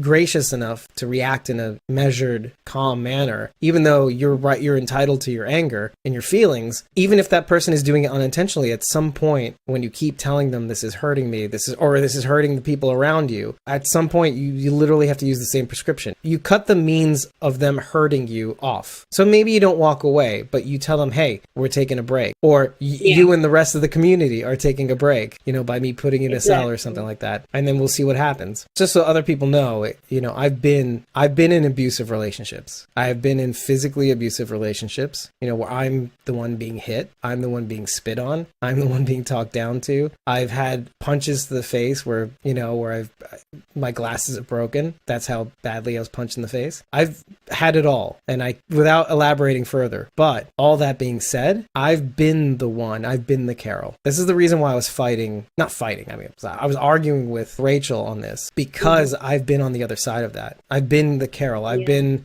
in a sense, not for a higher purpose, obviously, but I've been the person who unintentionally harms somebody else, meaning, through my own ignorance, I unintentionally hurt this person, and I would do things that would violate a trust or unintentionally, like completely. This is just my personality. Like back then I was way more grandiose than even I am now, if you can even believe it. Like I was even more outgoing, like my shit didn't stink kind of thing. And I've had the other person have to cut me off. Well, I've been in another scenario where somebody else had to cut me off because they were enabling certain non-favorable characteristics of mine at the time, meaning I would use them to vent, but that's all our friendship amounted to. I would call this person up to vent, and we wouldn't talk about anything else. Yeah, and I'm very super conscious of those relationships now, but because of that, it's like the thing you hate in others is the thing you hate in you kind of thing, which has come up on the podcast a lot. But just to kind of cap this whole thing up,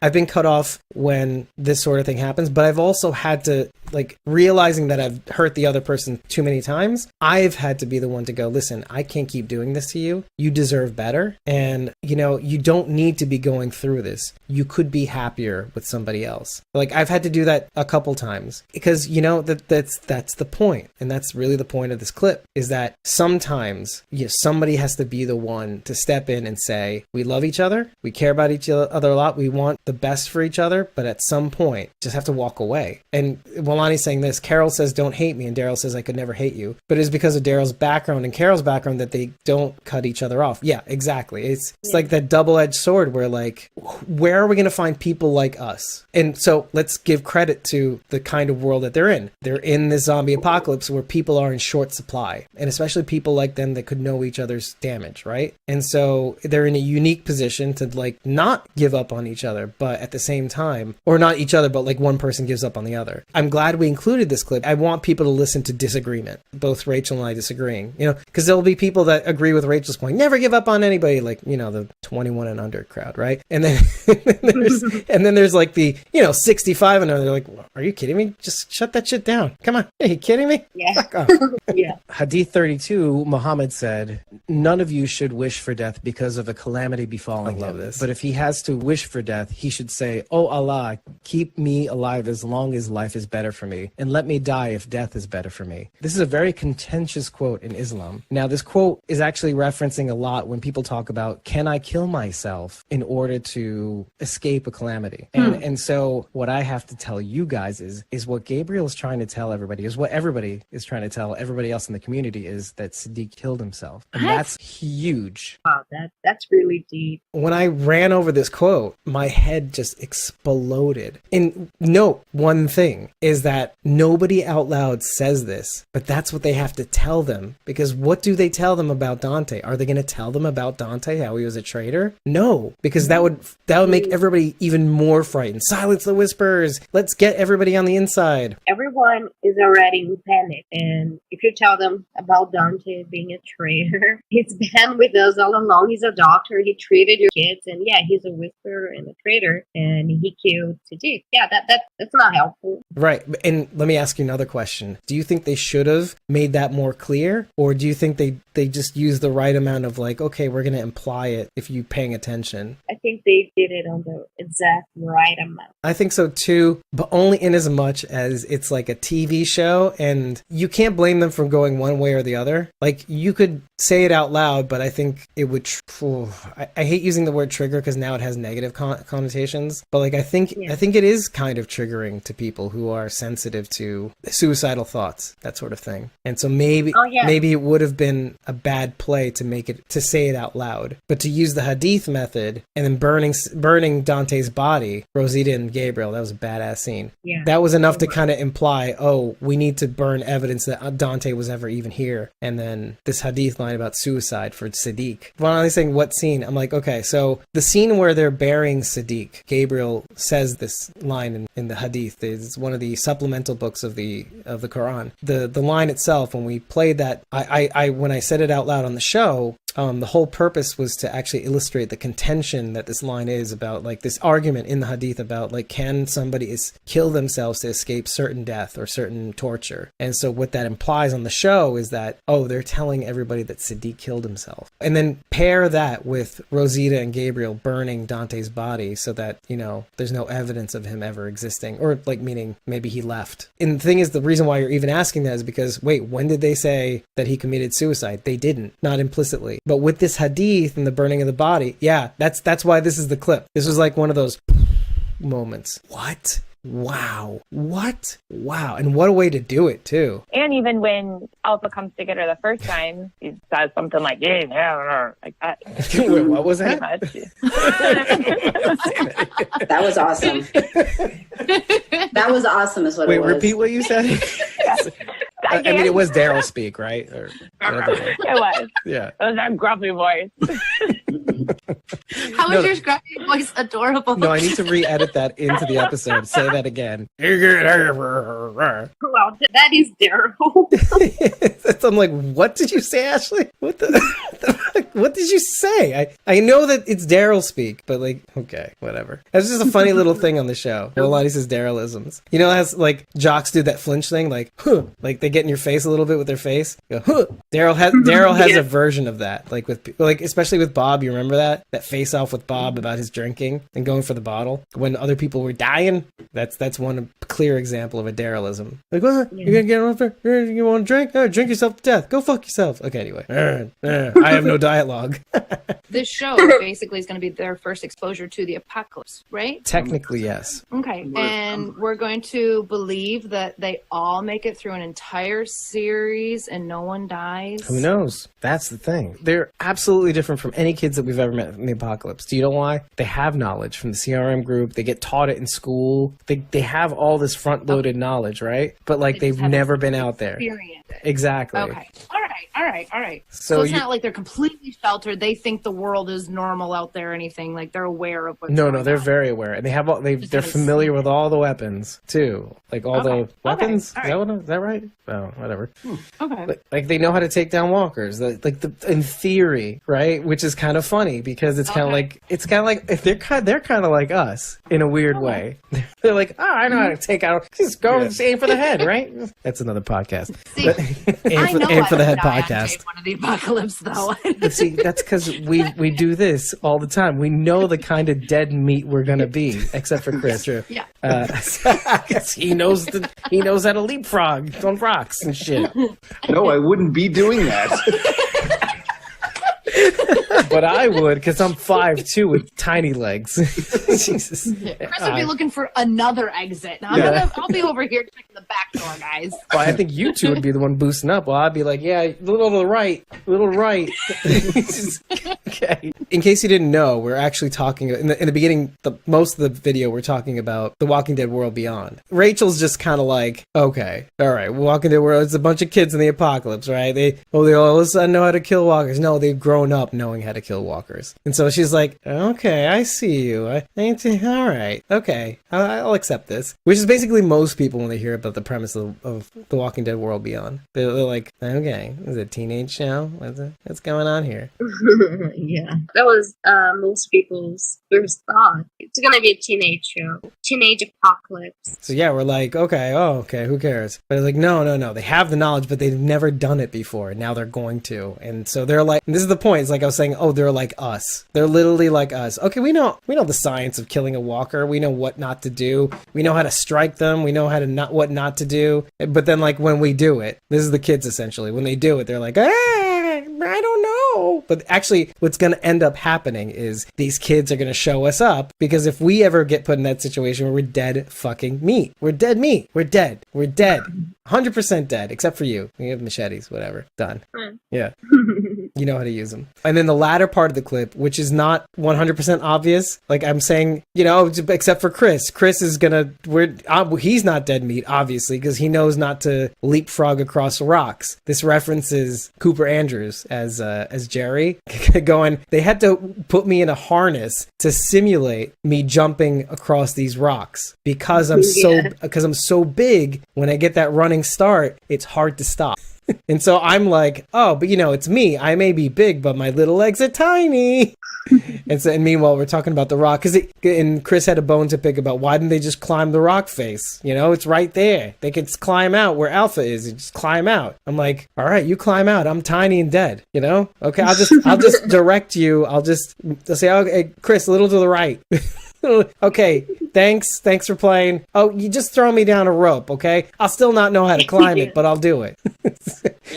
You jump and then I'll throw you a rope and you tie it to something and I'll just use the rope. Yeah, I'll just use a rope, maybe. We'll see. Maybe I'll go through. Maybe I'll fall and die. Right. I appreciate you giving me a chance. Right. Like to live. Exactly. Oh, Milani's saying, I know how to kill walkers, but I have trouble killing spiders. Just throw a spider at me and I'm dead. It's like, I'm very confused by the statement, Milani. Like, I get it. I 100% get it. It doesn't make logical sense, but I understand you. I'm glad you guys saw most of that because my screen was too dark. I missed most of the leapfrogging. Oh, talks about the leapfrogging. Yeah, you have to you actually have to bring the lights, brightness right? up. You have to bring the brightness up on your TV. Mike Satrazimus directed this one. Mm-hmm. Yeah, he said in an interview that it was, they shot in the dark 90% of that whole thing. So the idea they brought carrot juice on set so people could see better in the dark. I thought that was hysterical. What? Does it work? Carrot juice? Because of beta carotene. Not that fast. No, but I think it's like a steady diet. But yeah, the general idea. Right. Just for today, guys. Here you go. Load up. This is a Popeye spinach here. It's like, no. Look. Whoa! You can see everything. No. Tell me. Everybody's sitting around with an IV of fucking vitamin K going in. All right. I'm ready. Yeah. Put it in my veins. Rachel's like, I'm not buying this shit. Milani's saying, oh God, those really dark episodes are driving me crazy. But you know what? Nothing tops that Game of Thrones, that one episode, or I think maybe it was a couple, like that fight in the dark, basically with the White Walkers. Yeah. Or not the whites. Sorry, the whites. They're like walkers. Yeah, they're walkers too. Yeah, they're walkers too. They deserve equal rights. Okay, all right. Calm down. Yeah, they're just a little colder. They're just a little. Ooh. The only difference is that they give you frostbites. Brr. Do you wanna be a snowman? Do you wanna be a white? Anyway, that was really dumb, and I'm sorry. I apologize immediately, and I'm not editing it. It's like to show how stupid I am. It was almost exciting in a weird way. It was like exciting, but also like terrifying. Like, sure. Oh shit, they're going there. Like, oh shit, Daryl's getting the fuck beat out of him. Oh shit, Daryl's getting the fuck beat out of him. Like, right? That was the two things. It's like, whoa, oh, this is refreshing. Oh shit, this sucks. That's what I was feeling all at once. And I'm like, I don't know. I was literally tapping the couch. I'm like, what is going on here? What is going on here? Yeah, that's the best way I can explain it. I'm sorry. It looked I'm struggling here. Right. It looked pretty sketchy, but I don't know. I just kept thinking, all right, how's he going to get out of it? How are we getting out of this one? Come on. Right. Come on. How are we getting out of it? It took me a while to get there. You know what got me to feeling exactly what you're feeling right there? Knowing that he's going to be at Hilltop swinging the mace. Because we saw the trailer. Yeah. The image of him swinging that mace. So what I'm talking about here is when Alpha's beating the fuck out of him in that one episode. Like, where they're like beating the fuck out of each other, but more him than Alpha. I have these two simultaneous reactions. I'm like, oh, they're going there. Like, even when they captured him, the Saviors captured him, put him and tortured him, like, psychologically in jail. I was like, okay, but they wouldn't dare kill this character because, like, obviously everybody loves this character. So otherwise people would rage quit like mad. But then all of a sudden I'm watching this character get beat the living fuck out of. And I'm like, oh, this is interesting. But then I'm like, oh, this is fucked up. Oh wait, maybe I'm starting to feel like these people who'd rage quit. I'm like, oh no. I'm like, I caught myself. I'm like, oh wow, wait, I have these feelings too. Like, I don't want it to go. And then the sudden realization that, like, oh wait, hold on a second. In like 2 episodes, he's gonna be at Hilltop swinging that mace, just like in the promos. And I started laughing, like, by myself watching this episode. I'm like, oh wait, no, he's gonna be fine. As I was watching that scene and I saw Daryl getting the shit beat out of him, I loved it. Yeah, I did too. It was like this weird sudden reaction, like, oh yeah, this is okay, there's my money at work. What money? Like, I didn't pay for this. Yeah. Well, AMC Premiere, but still. Even what Walani's just saying also, like, no one has plot armor. And I agree. I agree. Nobody is safe except for Daryl. Except for Daryl. This is just like, it's like this weird trap that they will never get out of unless they can do it somehow creatively where the death is mysterious. And then people be like, just like Heath, just like Madison, just like Grady Memorial Hospital, and all the other people that we never saw a body. Yeah. She's saying, except for Daryl. No. See, I think they can get away with killing Dog. They'll get some heat from it. They'll get some heat, but I think they'll survive it because Daryl's still alive and he can get revenge for it, right? Yeah. Oh my God, I'm sick. Revenge for Dog. Exactly, revenge for Dog. They can manufacture. Or they could just, instead of killing Dog, they, don't show Dog dying and, he ran away. Oh, right. Yeah. Well, no. I think what the show could do, if they wanted to take a risk, is manufacture like an enemy that did this to Dog and like get people very angry. Now they might get angry with the show, but it got people talking, didn't it? And Daryl's still alive, right? So Ivy on Facebook wants to know why The Walking Dead? Why that topic for a podcast? That's a really good question because I've been on radio before, and like I mentioned this at the top of the show, but I've been on radio before. I've been on internet radio too. And I guess it was just the timing. I had been watching The Walking Dead religiously, and I kind of quit doing the music thing probably about like a year and a half prior. And there was just a part of me that was itching to do something creative again. It was a way for me to flex a little bit, like to flex my muscles a bit when it comes to editing, actually, mostly. But I also kind of wanted to increase my acumen when it came to speaking publicly, and I had so many thoughts on the show, but I also had so many thoughts on life, and both my political and like interpersonal and philosophical opinions have been evolving ever since before then. I mean, you're talking about like, you know, a year after Donald Trump was elected, and which is kind of like this weird watershed moment in politics, but also in like philosophy, like what matters, what doesn't matter, things like that. And it all kind of swirled into the show. Like there was some parallels I was seeing in the show, and I didn't really get a chance to really explore it too much in the beginning of when we started podcasting in season 1 and stuff like that. I could feel like as I was getting older, like I was reaching 40, and like your brain, you do start to realize what actually matters versus what doesn't matter. And this is, of course, I'm being so cryptic. I'm not really letting you in on what I think politically or whatnot unless you ask me directly. But it was a kind of a chance to kind of actually explore some of these ideas that I've been thinking about via the show, like things like communism, like democracy, capitalism, bartering, utopia. You know, we brought these things a lot covering season 8, and so I found a way to kind of weave those things in, and then like it gave me like a chance to, through narrative, to kind of explore those ideas. Just to add to what you said, I mean, that is a really good point, because the show, it does reflect a lot on what's happening in real life. You did a really good job on that AMA. You know, I never rewatched that. You should now, because you can laugh at so many of the questions that kept repeating in a different way. All to say, and this is going to stay in the show, all to say, why won't you pick me? Yeah, right. What's wrong with me? Like the child inside, you know? This is like, yeah. But on the outside, it's like, go fuck yourself, Squawking Dead. I don't need this I don't need this podcast. Okay, I'm done. Yeah. I'm done.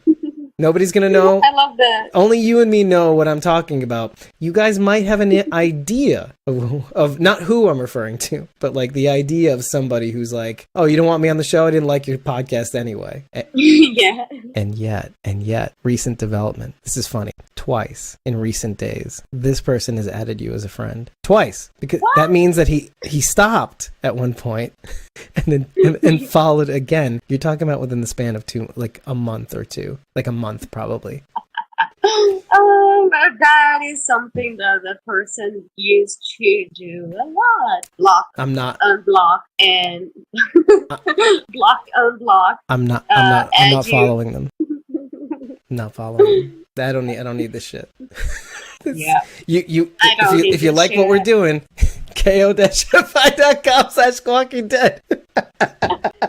Only $3 1 month. Yeah. And you know what? Honestly, if he did do that, all right, welcome to the chat. And in this respect, if he did do that, yeah, okay. I'm not going to be a dick. You earned it. You like the show, or at least you're pretending to. Yeah. You get what everybody else gets. This is democracy, baby. I'm a very charitable person. I'm very charitable. Okay, I'm self-proclaiming this. But, you know, I mean, you would have to do a lot for me to kick you out of anything or block you or whatever. You know, you'd have to go a step too far, meaning going so far as to not only insult me, but insult my fellow co-hosts, insult my friend Nisa to a bad degree. I allow a lot of people to vent too about other people. You know, if you want to talk about it, you talk about it. I won't judge you, blah, blah, blah, as long as we're trying to work out something. But yeah, no. There's a limit. I'm just attributing that to Gabriel, in my opinion, though. That's how I'm doing it. I love it. Because that's what I want in life. That's my agenda. She cannot rely too much on Gabriel. Gabriel's not going to be around for much longer. Oh, snap. Shots fired. She's going canon. She's going canon. Comic book canon. He's not going to be around touch my for Gabriel. much longer. You don't touch I'm sorry. him. I'm sorry. I'm telling you right now. Did you see last week's episode? Did you see it? Yeah, I saw it. Good for him because he's going to good for me. All the more reason we should expect him to. Yeah. Boy, I am actually hot for Preacher right now. I'm like, come off it. I'm hot right now, literally hot. I'm very embarrassed. It's fine. This is my way of accepting. I have anger is one of the steps. I know. Listen, if there's any consolation, he will go down epically, in my opinion. He will. I'm hoping he doesn't have to. Well, Lonnie's saying Gabriel the Wild Man. I agree. Yeah. This is like when Gabriel had that hot hand. Like, yeah, ooh, yeah. The audience is really starting to maybe like me. Like, I mean, I love him. I love the character now. Again, split the room kind of thing. I love clowns. So who are you to trust me? Don't. I mean, I'm imploring you, don't trust me. There are some people who think the way I do, though, on this one. They're like, oh man, Gabriel's got a hot hand. He's looking good. He's kind of sexy, actually. A little sexy. Yeah, I mean, his attitude. Yeah, confidence. Confidence is key. Yeah. Leading. Confidence is sexy. Yeah. Although, that is kind of like how Enid went. You know, she's like, as soon as she assumed the other dude was her boyfriend, Alden was her boyfriend. Like, the contrast of how she came into the show versus how she left the show. Yeah. Again, I'm not fighting the idea of Carol's suggestion that this is going to happen. I get it, but I still don't want it to happen. I was really glad to see Alden step up and really kind of get in Aaron's face a little bit, because you don't see people do that a whole lot. I mean, unless it's Daryl, but he stood up for what was important. And I mean, was it really the time to argue? Probably not. They're getting ready for war, but he stood his ground because this was important. Everything they were doing is for the future of every child in that room right now, including Adam. By the way, and this is kind of like why I love doing the show, because it's almost as if like these two little archetypes or ideologies are kind of like butting against each other. There's like this idea of like, doing what's right, and then, if you do something right, you should get rewarded for it. But, well, I don't know about that, because the scales aren't quite that balanced just yet. You got to work towards that relationship, or try to at least. Thanks. Oh. Not that bad yet. I knew you were getting emotional too.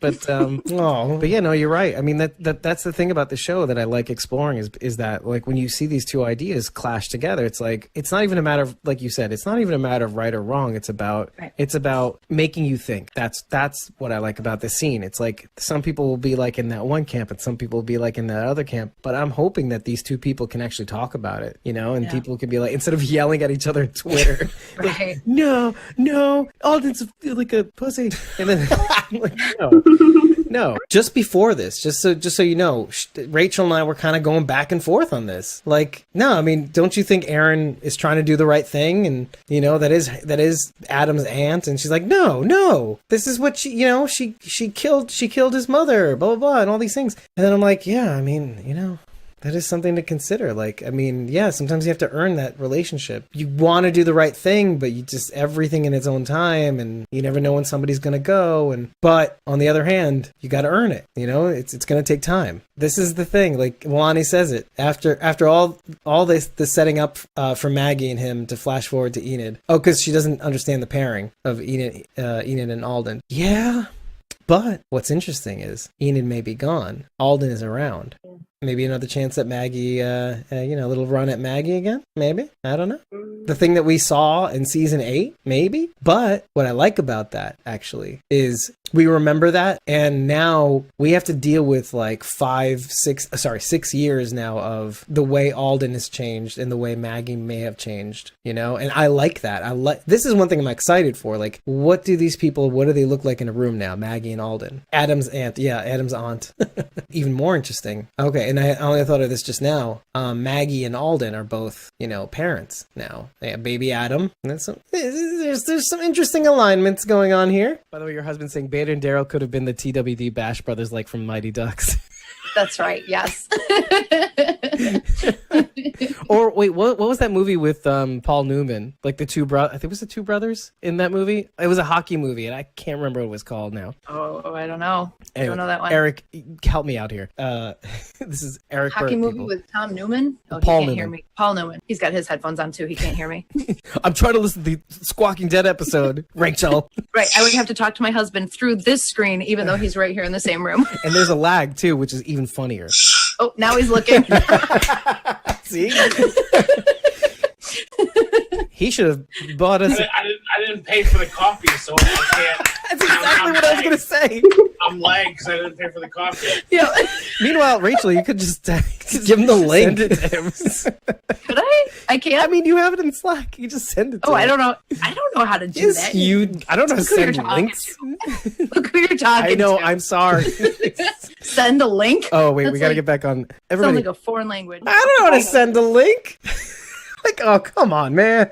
So like, it's like if it's your husband, you can give him the Zoom meeting.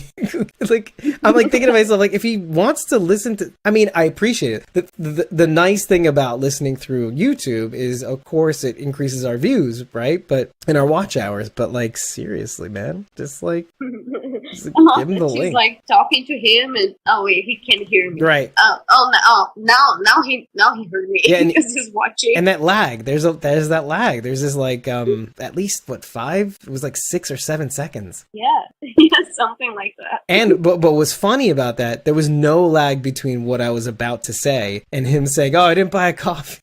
It was just like it was like. And do you know what we realized just the other day? How literally almost the same Eric and I are. Eric Burt, Rachel's husband. I can't give you the example because I don't remember it, but it was this weird glaring moment where it's just like, oh my God, we're the same. You married. Oh, this is why you like me as a person. It's because of this. We kind of even sort of act the same, but also kind of sort of look the same. Like, you know, squat, bald, bearded men. It's like, you know what I mean? Make a very nice gay couple. I'll just say 2 beards. Well, I'm more of a cub. Start to realize, are we looking at the Michonne, current Michonne, what she would have done in that scenario now? It does kind of make you think about that, because I often wonder, given what she's been through, losing Rick, going through that incident in Scars of last year, I wonder if she would make the same decision to save Andrea. And so I kind of give it to you, like Michonne of today, Michonne as of the beginning of this episode, do you think that that's what's going on in this vision, that she would have made that decision with all the knowledge she had today? Had she never met Andrea in the first place? I like that thought. Really good question. Because that's another reason why you'd bring that to at the beginning of the episode. Because that's what I thought was going on. Right. Well, Well, now having heard your interpretation of this, I want to Oh, by the way, that's Kirsten Acuna, by the way. revisit. And I asked Angela specifically, like, why, like, what is the what if sequence supposed to mean? And I wonder now if her words ring differently because of everything that you said. So Because of course she's being cryptic. Let me bring this. She's me in high school. Right. Right. Me in high school. Right. With my live journal. So this was from Angela Kang. He said, for Michonne's last episode, we found ourselves thinking a lot about her character and who she is at her core. She's made some hard choices along the way, but overall her arc has bent her towards other people and mercy over pure cold pragmatism. Yes. Like I can't read. When Michonne came into the show, she was a good Samaritan. She didn't have to help Andrea, but she put herself at risk to save a stranger. But at other times, she's denied help to strangers or even attacked them. So we thought it'd be interesting to explore a parallel universe story that's taking place in her mind as her values are tested with this complicated character, Virgil, right? Right. And that's all that she really gave me. So doesn't help to totally answer. Probably going through what she did, helped her remember who she was at her core too. Maybe if she hadn't gone through that, when she stumbled upon those 2 people, it may have gone differently. You're saying at the end of the episode. Yes. Okay. At the very end of the episode, if Michonne had not gone through her vision quest, she may have passed those people up. Oh boy. She may not have put her hand out and said, "Come on, let's go." So I agree. I think that's an accurate read. So your answer right now does kind of lend credence to what I was saying, though, because it made me think of something completely different, which was take that a little further. Let's say she meets those people. Let's say she decides not to help them and continues moving forward. Because here's the thing: had Michonne not go through this whole entire experience, the whole experience, not just the trip, but what happens after, she may or may not have helped those people, but it would be in the name of trying to get to Rick faster, and that's not the point. The point isn't to get to Rick. The point is to remember what he represents, or what he learned finally at the end of season 8, which was, what she says to Virgil right at the very end is like, mercy brings you peace. It brings you a piece of your soul. It gives to others. It gives people a chance to be kind of like what Negan says, to be a resource. But it gives something. It gives something to the world that otherwise would have been snuffed out. There's almost utilitarianism in it, but it also gives you something in return. And so, like, everything gets a return. So going back to those two people, let's say she didn't help them and she found Rick. Could she say, and I'm going to bring this back to a specific point, but let's say she finds Rick at the end and she had to go through all these people, like not helping these people, probably killing a couple of other, maybe innocent, maybe not so innocent people, maybe scared people along the road who are trying to, defend themselves against strange people, kind of like my Shane thing earlier with my wife. But then, like, you get to the point where you get to Rick and it's like, hey, what did you do to get here? Not a lot of good things. I like that Kirsten kind of brought this just specifically for us, Angela Kang's quote, thus proving that she's my baby, my little baby girl. She's all grown up. I feel bad now saying this. It's like, oh, of course she's a woman with full agency. And Milani says walking in another person's shoes, and yet, walking in the shoes of today in the past. So in a way, another person, yes, but like, the stark difference between Michonne back then, who was willing to give the one person a chance, and then this is what happens. Yeah, I mean, after Jocelyn, no, she wouldn't have saved Andrew Garfield. It was no. Yeah, and then everything that happens afterwards, the whispers and everything, like the chance, the kind of, but not really chance on Lydia, like telling her, you're better off if you just leave now. Oh yeah, that sucked. That sucked hard. But you got the episode of Scars like just after that too, to kind of understand that comment. And that's the interesting good thing about Negan. And it'll bring me back to the episode, but like the two people that we see Negan most respectfully take in, and one most recently and one way in the past, Michonne in the last episode, she's literally swinging her katana at him at the time where he's about to save her anyway. He's like, I like the lady nuts on you, blah, blah, blah, I'll take you in. Same with Carl, though. Carl guns down and kills his men, and yet he still goes, hey, Carl, come on in, let me show you around, I like you. And yet, like, Spencer, who was, like, trying to be diplomatic with him, right? And like, talk peacefully with him, but he's, like, full of shit. Like, it's not about being on the right side. He can read people. He's not respected. That's the key. He's not respected, and he's like, I'm not dealing with you. You're not the right person to talk to. Because that's the thing, like, people are a resource, and if he doesn't see that you have value, or you're a person that can be dealt with, like they can be reasoned with, or like, oh, you're useful to me, then he'll murk you. Well, Lonnie said Spencer was a rat. And I forget what the context of this was too. Like, I don't remember why I brought this up at all. Like, it seems like with every clip I kind of know exactly why we brought that up, but see, this is one of those clips that I actually clipped out like way, when we released the episode, like, or just after. So yeah, I don't know why. I don't remember why, the context of this at all. I don't know. I just don't know. Episode 94, maybe? I guess. Michonne swinging her katana at you in this dream sequence. And yet, oh, I like you. Spencer, he's got no guts. He wouldn't face Rick, so he went to Negan to... around his back, yeah. That was the thing. Exactly. So he has no respect for someone like that. Right. He doesn't have respect for people who would... First of all, that have no weight. That's the thing. He knows the people that he's dealing with. Negan can read people. The one thing that I'll give Negan credit for, and old Negan, right? For as much as his organization was top down and he was the only thing holding it together, there was something about with these satellite locations, not satellite locations, but these other communities that have to pay tribute. He made it a point for the leaders to see the deaths he was putting on these people so that they could keep it in line. He needed people that thought like him. And maybe they didn't see it that way. I don't think King Ezekiel saw it that way. I don't think Rick saw saw it that way. Gregory saw it that way, in a way. He saw that maybe we need to do this to stay alive, to have some form of community and survival. But he required the leaders that people respect to bend the knee, so they can respect them, lead, and then follow Negan's lead, so that he doesn't have to come in there himself and keep it all together, which I didn't think about really so much. I mean, generally speaking, I thought about this, but like honing in on the fact that, yeah, he knows how tenuous his grip is, and he requires the leaders of these communities, the existing leaders, to cop on. I do see that brief scene with Carol saying, dog keeps the cats away, basically. Right in the beginning, everybody was like wondering, where the fuck is dog? And now we know. And it's like this brief, and you barely see the dog in it. You see the back of the dog. It's interesting because like dog keeps the cats away. The cats are away. They know where home is. That's how Beta finds the tower, right? Because of fucking dog. But I don't want to talk about that because that's upsetting me. What's really interesting is the cat that stays, and of course is trying to belong. The weird cat, the cat, odd cat that stays even when the dog is there. It's like Lydia and Negan. Like I was trying, like in the beginning, like I hadn't even noticed it at first, not really. And this is like right before Judith and Lydia's conversation. I'm like, okay, what is this whole thing about this cat that won't go away? And does that mean the mice will play? Does that mean a Beta will play? So there's just like there's a lot of shit going on here about people not belonging, being honest, and then telling the truth, princess, etc. Yeah, so that's generally the episode about Princess feeling like she didn't belong, and Lydia, Negan, these two outsiders, they don't belong and yet they're there. I didn't pick this clip. I don't know why they thought this was a good clip, but yeah, whatever, it's fine with me. I love this scene for some reason. That's a believable reaction. So, it probably smells horrible. That's what you get. Yeah.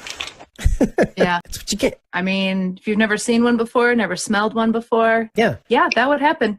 Yeah, imagine if a dead body could move. Like, okay, a dead body, like, standing still already smells bad enough, but moving around and getting to release all these folds of putrescence. In the heat. Yeah, in the heat of the sunlight, not in a morgue where it's cool. You know what makes it way worse? A walker that's actually eaten flesh. Think about that for a minute. Yeah, that would smell even worse.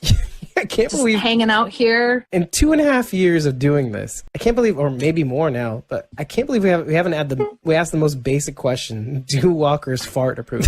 It's just pop out of them, or what? Maybe the world beyond will actually discuss this in the anatomy class, anatomy of a walker, right? Of an empty. And if they don't excrete, wouldn't we be looking at some really big fat walkers by now, or at least in the belly area? Like if it all just keeps piling in, wouldn't their stomach start to stretch? Well, I mean, we did in the beginning, like with the well walker. The one that ate Laurie was fat. Yeah, but I guess with less and less people around. Yeah. I mean, mostly just kind of wither away. We were so humane, we kept feeding them. Yeah. But this is what I wanted to show you. Oh yeah, so what do you think about that? What do you think about that? Like, first of all, remember what we were talking about with smell? How like smell is one of those things that like you don't really smell the thing, you kind of smell the changes and the difference in smell from what you were smelling before to what you're smelling now. Mm-hmm. So like these kids didn't have a chance to acclimate to the outside environment. What state is that? That's New York, hands down. Where did Rick leave? Where his last recorded either pickup or drop off was? Or no, he was picked up at Jersey. The log was like Trenton Harbor or something like that, or Bridgetown, Bridgeport, Virginia, Haywell, New Jersey, Bridgers Shipyard. This is how it went. It was Virginia, Haywell / New Jersey. I assume they started in Virginia, ended in New Jersey. Here. Oh, Bridges Shipyard. Oh, Howell, New Jersey. Well, it looked like HEYEWELL, but that was Virginia. Because you could kind of see Lieutenant Commander EK on the paper. You can see it right here on the screen. Oh, Jesus. The big giant letters. I'm trying to focus on these teeny tiny letters down here. Like, I don't see it. Yeah. Okay, I do. LT Commander EK. So, yeah. EK's initials. Julie Armand. Yeah, gotta be. Lisa had an answer for the Walker's excretion method. Just leaks out. Oh, there you go. From the guts and the leaks from the guts and the ass and the ass. There you are. I feel like kids are more honest. Hey, see, yeah, there you go. Yeah, I'm all about the poop. I'm all about the feces. Yeah. The feces. What? The feces. Anyway. Yeah. Hey, anyone here knows anything about Walker feces? Oh, Lisa. Yeah, Lisa. I got this. Yeah. Let me just put my glasses on. The Walker. Anyway. I want to talk about gross stuff. Let's do it. Yeah, let's rock and roll. We're in the moment. But that's the thing that really kills me about like kids. Like they grew up with this premise that you are not living for the present. So try driving that into a kid's head. No, they're living in the basically telling them that they don't matter. Like you don't matter. Yeah. Everything we're doing is for future us. Like you're not going to be a part of that, but yeah. What? Everything you're doing is to build a future. That's all you should be concerned about. It's like telling a wolf not to be himself or herself. That's what I find really interesting is like you're trying to bend these kids against their natural inclination, and this is the result. And I have a feeling that what they're going to play with in the Walking Dead World Beyond is like they tell this to everybody, and they're going to continue to tell this idea of you're not living for today, you're living for tomorrow. Like every generation, they'll continue saying that because that's a tactic to get them to not kill themselves. Yeah, exactly. Give them a higher purpose. Yeah, from the beginning. Exactly. Like baking in like this, and you can see that in some of the teasers with Elton in the judo class. He's like, "We are the tools of tomorrow. What is our tomorrow? I don't know. Whatever the fuck it is, but you know that sort of thing." What's this about? Ugh, fuck that! What? What the hell? Where's Carol? I need commentary, Carol. What the? I say it's Althea. What the hell? Did any one of our group manage to escape Virginia? No, right? Is this Dwight moving the curtain out of the way? We don't know. This person is approaching. Oh, okay. Well, it could be. Yeah, maybe that's how it looks like. And he's moving the curtain. Carol's saying, "I'm not a fan. That shit is scary." It's like clowns, right? He's just like no. Jason. Yeah, Carol does Jason not like Voorhees. masks. Yeah, you like machetes, man. Come on. Sorry. I likes what I likes. I know. I'm not a big fan of masks either. If I can't see your face, not cool. Not cool. Huge fear boner. Anyway, so okay, so the erection. This is the SWATty with the guns, and who are they shooting at? Hey, there's more than one person with a mask. Looky. Maybe the masked person is Charlie. Doesn't that look like a girl? Okay. Do you see 3 people in this shot? Yeah, all 3 in masks. Oh, I didn't notice the one in the back here. I thought this was part of the gun. Yep. Yeah, it's 3 people. Yeah, and they're all in masks. Maybe it's our people though. Look, all of our people have been captured. So here they are again. One small group broke away. Well, who does that? That looks like Althea. Yeah, I mean, I can only agree to the haircut. Yeah, that's it. That's all I got. Right. And this is such a clear photo too. I don't know. The 2 on the end look feminine, and the very first looks like a dude bod. Okay, the first one looks like Dwight if he got another jean jacket, like his jean cutoff jacket. See, I was thinking more like Victor's build, though. Well, like Dwight's tiny. Well, look at the middle there. I don't know. She's riding it like one of the what is the Comanche? She looks like a jockey. And here's the thing: they know to get super close to SWATty. Oh, so that they can't shoot him. Maybe it's a pregnant Grace. Oh, in the middle. Good call. Yeah. So if we go back to this very frame, good call. Lisa with the clinch. So this here, well, she can't be pregnant if it's far in the future, but it could be Grace. That could be Grace still, even in this shot. That could be Grace. Because this is the 2 perspectives. Wait, then hold up. Is this Morgan then? Could be. That could be Morgan. Althea, and Morgan, that still and Grace. could be Al. Yeah, definitely Althea. Yep. Let's just call it as we sees it. Yeah. And we could be wrong. Who gives a shit? I know, totally. It could be Colby. What's his name of the show? Wes. Oh, it's got to be them because they're getting the SWAT truck back. Yeah, I was having a lot of fun with Carol in the chat. That shit is gross. Carol. This shit's gross. Yeah.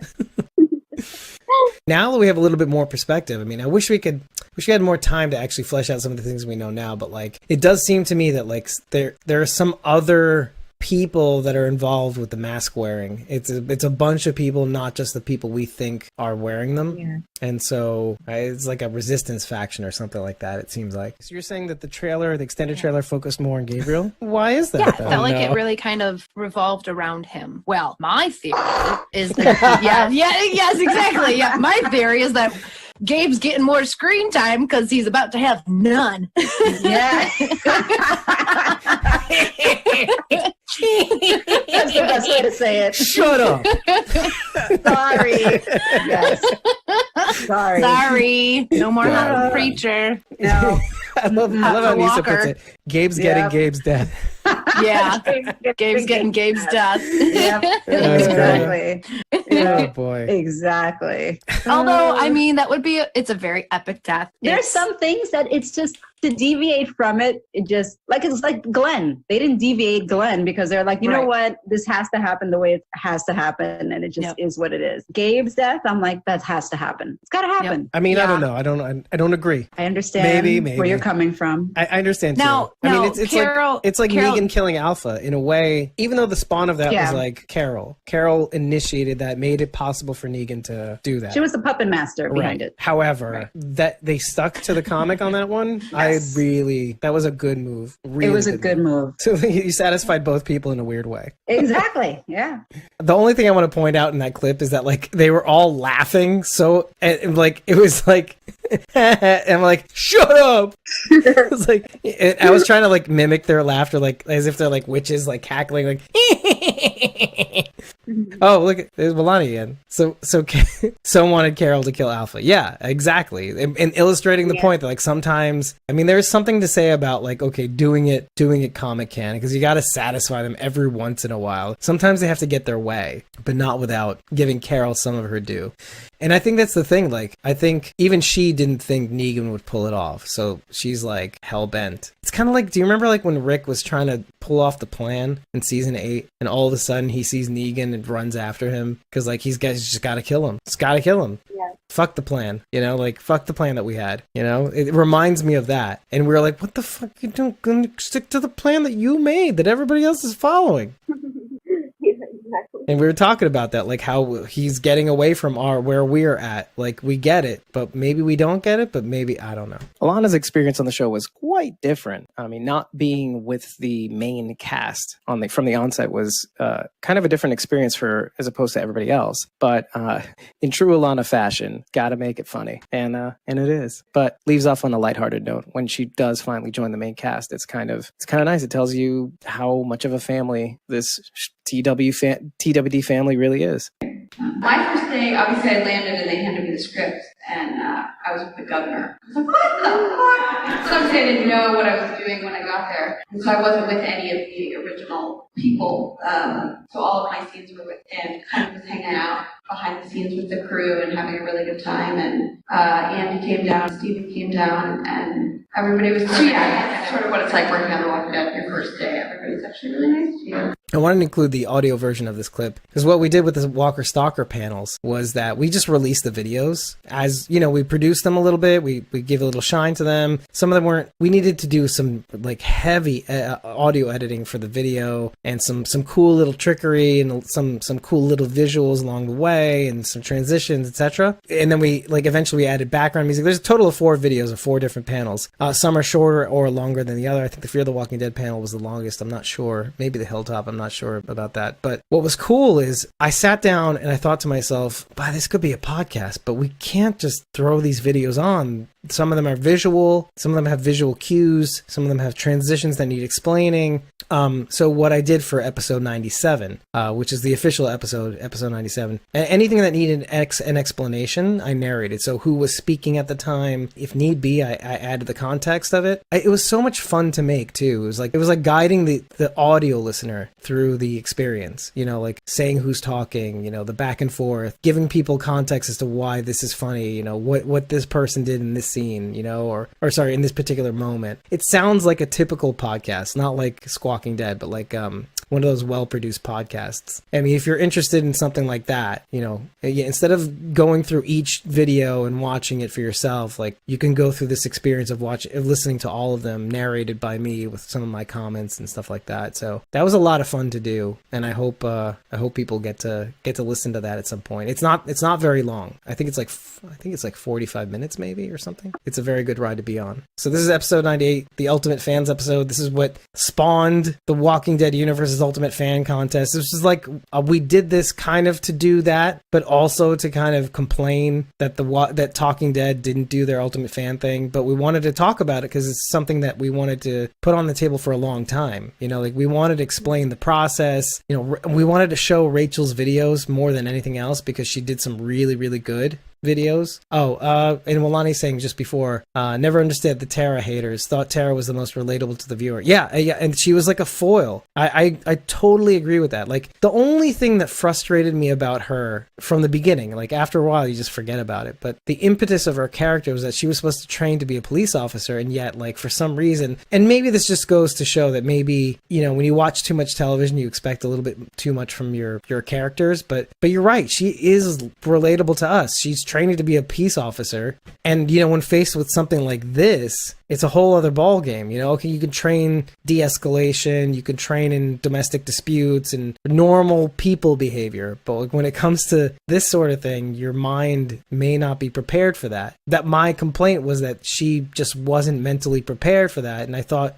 police officer, don't they have some sort of, I don't know, maybe like some grit or like some, like, facing these kind, I don't know, because you kind of expect her to be like Rick, you know, in a weird way. Yeah, but she was training to be, it wasn't a cop. Right. And Rick was one with experience. A sheriff, in fact. Yeah, he was sheriff. He had a lot of experience. So, you know, there is that.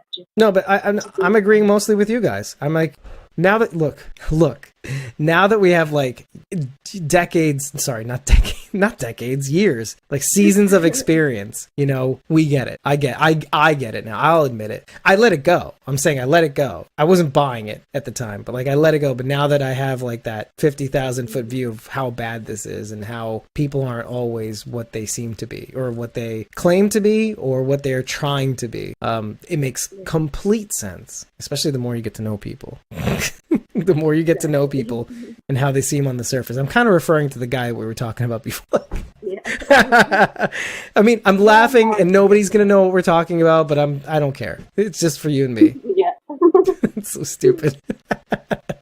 I don't even remember. Like, I think they said like, "What makes you the ultimate fan?" or something like that, and they wanted me to really. Like, you saw my video. Well, they wanted me to really emphasize that, you know, like The Walking Dead was my like escape from my life as a mom, pretty much. Like that's where they wanted me to really like push, and so I kind of had to talk about that, and like it was a lot of family based things, and like how I got my stepdad to watch it with me, and I named my daughter Maggie, and like it was very like based around my family. So, right. And I don't remember. Like I was so nervous. I don't even. I just find that so shocking. Like what would somebody say that would be bad? Like if you won something, I'd be like, oh my gosh, thank you so much. This is amazing. Like, right. What is so wrong with that? They want to make sure that you have a sort of like, you know, you're not going to just be like, oh shit, like or like that guy that you know what? Fuck him right in the pussy, like that guy on the news. Yeah, like and I would never do that, but which still could happen though, right? Well, do you know the guy that I'm talking about? This guy was like a viral phenomenon where the local news would come out on location and ask a random person on the street with like, what do you think about this at this store? Like why it's doing that? And the guy would go, yeah, well I think this, but I also want to just say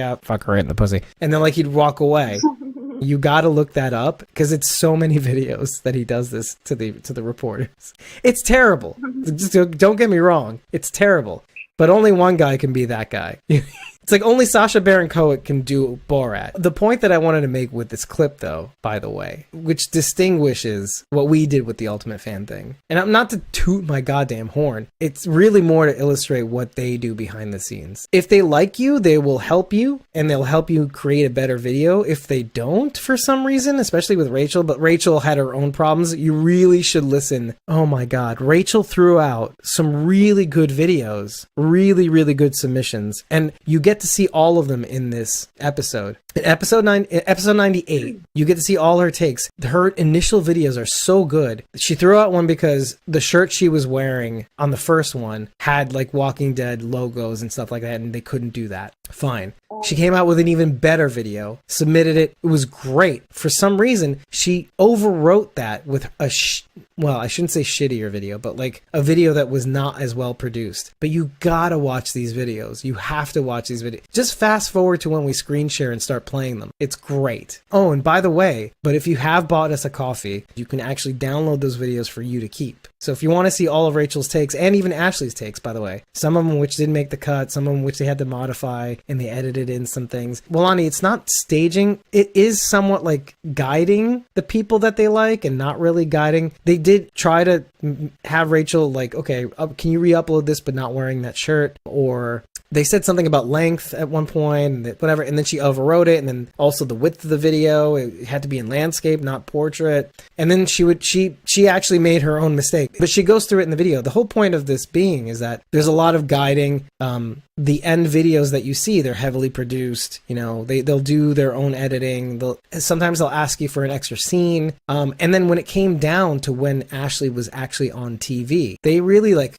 So one thing that's really cool, and this is better explained in the video, is that before she goes on, or while she's listening to the show, she can hear all the stage hands and all the like behind the scenes things going on in the background. So like she hears everybody saying, and we're out. And like, oh, let's pan left. Oh, let's get this guy water. You hear all of that stuff, all the chatter in your ears. But what's even more is that the producers will coach the people to say, you know, exactly, or agree to say certain things so that they don't deviate and surprise people live on the show. So there's a lot going on here. I would say like with Talking Dead, it was a little minimal in terms of what they coach you to say, sort of, in a way. But it's not nearly as bad as I think other shows are. Out of all these episodes, the reason why I wanted to do this was to highlight Rachel's videos more than anything else. Give Ashley another chance to show the videos, explain exactly what they wanted, why they were re-uploaded. Like each take was faster than the next. The final take was 2 different videos they smashed together. You know, the beginning and the end part where she's explaining things, and then they cut to the kids. Hey kids, the couch, let's watch The Walking Dead. No! And then, you know, that was the end video. They told him, hey, why don't you try doing this? And yeah, and the end result is that. But yeah, Rachel, I think, deserved a shake, a good shake. I think her video was excellent. Her videos, all of them, and especially her new one. Her new one was so great. We highlighted this during the giveaway as like kind of like the preview, just the video before all the contestants. And so you got to really get to see that and play it over again. And it was just such a sweet video. And I really do hope she enters, and I really do hope she wins, you know, if they do it again. And if they don't, I'm going to kick her off the show just so that she can do the contest and win. Because she will win. She will win. I mean, it won't be my fault, but she will win. I mean, every time I see, you know, the Ultimate Fan, I was like, oh yeah, Rachel, her video is awesome, and then someone else wins. I'm like, really?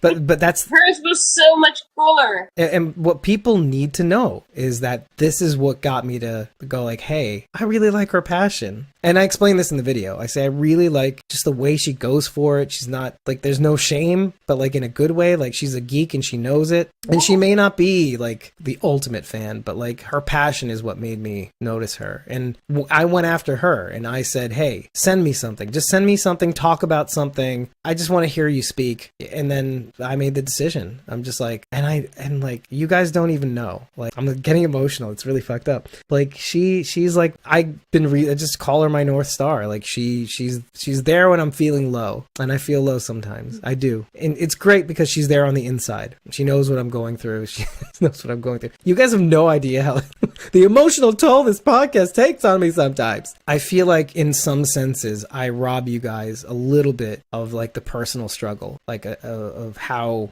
hard this is. Like even when we did our AMA, I let you guys in a little bit into just the ostensible struggles, like the struggles everybody faces as a creator. It's hard to let people know the frustrations I have to go through because I don't want to come off as though I'm complaining. Like, wah, you know? Like, wah, who cares? Wah. Because there is that factor. There's the who cares factor. Like, oh, we don't care. I mean, you care, but it's like, but then there's new people. New people don't want to see that. You know what I mean? Like, new people are like, oh God, is this what I'm in for? is this what I have to look forward to? You know what I mean? I know. With you, Wilani, I can. I know. But it's the new people effect. New people see some guy just whining. It's just, I mean, you know, it's genuine. I mean, but it's like, listen. Can we talk? Listen. When you meet a new guy for the first time, is all you want him to talk about is the stuff that bothers him and like all the things he hates and I mean, like sometimes it's funny because if you both hate the same thing, but like, and you know, I hate, you know, this, I don't really like this about my life and like that. It's just not, it's like new people. This is all I'm saying. Like when you meet somebody new, and we're like, you know, you're trying us out on a date. You know, the new person is trying us out on a date and you want them to see your best. And so how do you square that circle, right? Yeah, so there has to be a balance. And I think the best way to do that really is, I don't know. I mean, the only way I could think of is like a paywall or, you know, for coffee backers or something, because that makes sense. Or not even for backers, just in that platform. That's where that goes. Just that behind the scenes, you know, it doesn't have to be behind a paywall, but it can be just on that site, you know, like an unlisted YouTube video or something. Or I would like to go live, but that makes more sense to me because then it could be off the cuff. We can get really deep. So before we lose our minds, this is the last clip. You've made it this far. Thank you. 4 hours and 3 minutes of recording with some technical difficulties along the way. And talk about getting somewhat personal. This video was assisted by a consultant at 3NOM who does the blog, basically, our workplace blog. 3NOM is the place that I work. We're an MSP IT consulting firm. And so I get to talk a lot about my company, but also like my attitude towards certain things, my approach, my philosophies. You get to know a little bit about me personally, like what I like to listen to, what I think about, how I approach certain situations. And every now and again, we touch on The Walking Dead, but then we get to this question, and this question is like, explicitly about The Walking Dead. And I'll let Mariana take it away. By the way, you can get the blog recap of this from our blog. We refer to the blog, to the 3NOM blog where this is transcribed. And it's short and sweet. It's like, I think it's like 40 minutes, or maybe 30 minutes edited. So it's great. It worked out really nicely. In which way is Walking Dead series similar to working at 3NOM? Okay, so to try to simplify, it kind of really does go back to why we are who we are. It goes to the pandemic a little bit too, but like we are our best when we are cooperating.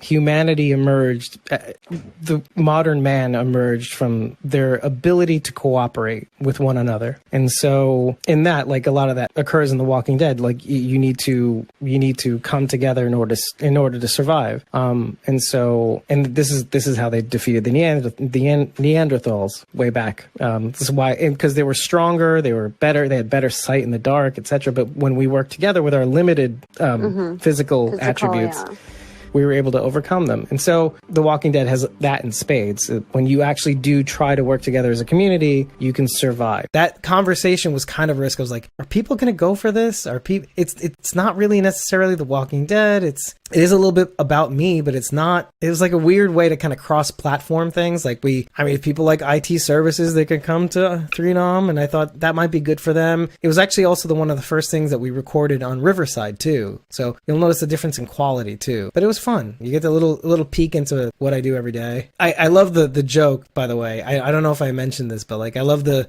joke that sometimes clients will tell us. They're like, so who's the third nom? Because I know there's 2 presidents, but who's the third nom? Yeah, I'm so cool. Like I'm the third nom, bitch. It's me, but I'm not an owner. I'm not a partner. That's just pathetic, actually, sounding like, yeah, I'm the third nom, bitch. Oh, wait. I don't make nearly as much as they do. We've reached the end of our 5-part episode 100 retrospective. I hope to God these parts are edited to shit. And I hope to God that in a way you get to listen to all the failures, all the stumblings, and the only way to do that is through ko-fi.com/squawkingdead. You'll be entitled to these full, insane lessons in futility, unedited videos. If anything, just go to coffee.com, create an account, follow us. Don't support us if you can't or don't want to, but you'll be in the know about anything relevant that's happening, new blog post, new podcast episode. I'll try to be a little bit more diligent about those kinds of regular updates. If you don't have notifications turned on Twitter, on Instagram, or Facebook, this is the place that you'll probably want to get these updates from anyway. You know, we're on Slasher too. We're on Reddit. I don't update there as much, but I'm going to try to, for people who like Slasher, who like Reddit. We even have a locals.com community I should be using a little bit more often. It's actually a really good place for all of us to actually have these kinds of conversations where you guys can post anything you want. It's a community group. I may roll that out, actually. It may be a really good place for all of us to get together if we want to talk about certain things, kind of like future giveaways, Nisa, maybe. and we can update those threads, and I'm you know what? I'm going to give it some heavy thought because I do want to kind of build a little bit of a community there, and we can have really, really good conversations. Some people can hop on from other communities. It's a good way of building bridges. It's the way social media should be. Like, you own your sphere. You have people join your sphere, and, you build an audience that way. You decide how much you want to censor. You decide what is harassment, what is bullying, what is all these other things that people are sensitive about, and you decide the levels at which you want to regulate certain things, So maybe I'll set that up. And we also have to get a new merch store. That's a long story. It's a really long story. I don't know why I decided to go ASMR on that one, but here we are. I hope you really enjoyed that. These clips are only available right now in an unlisted YouTube playlist, and we'll never do anything like this again. I promise you that, but we will be more diligent about making clips, because really that's the essence of getting people to listen to the entire podcast, one way or the other, live, via video, or whatever. I realize that it's never been more clear that this is the way forward. This is the only way that people are going to understand what you guys are doing, what we're doing, what you guys are doing. Lonnie, thank you. Yes. Thanks, Dave, and what the fuck, Nisa, for all that you do. You are welcome, as long as you're here to listen. That's the most important part. And with that, everybody, we'll catch you on the flippity flop. See you guys soon. Love you. Thank you. And we'll talk to you soon. Thank you, Nisa. Thank you. And good night.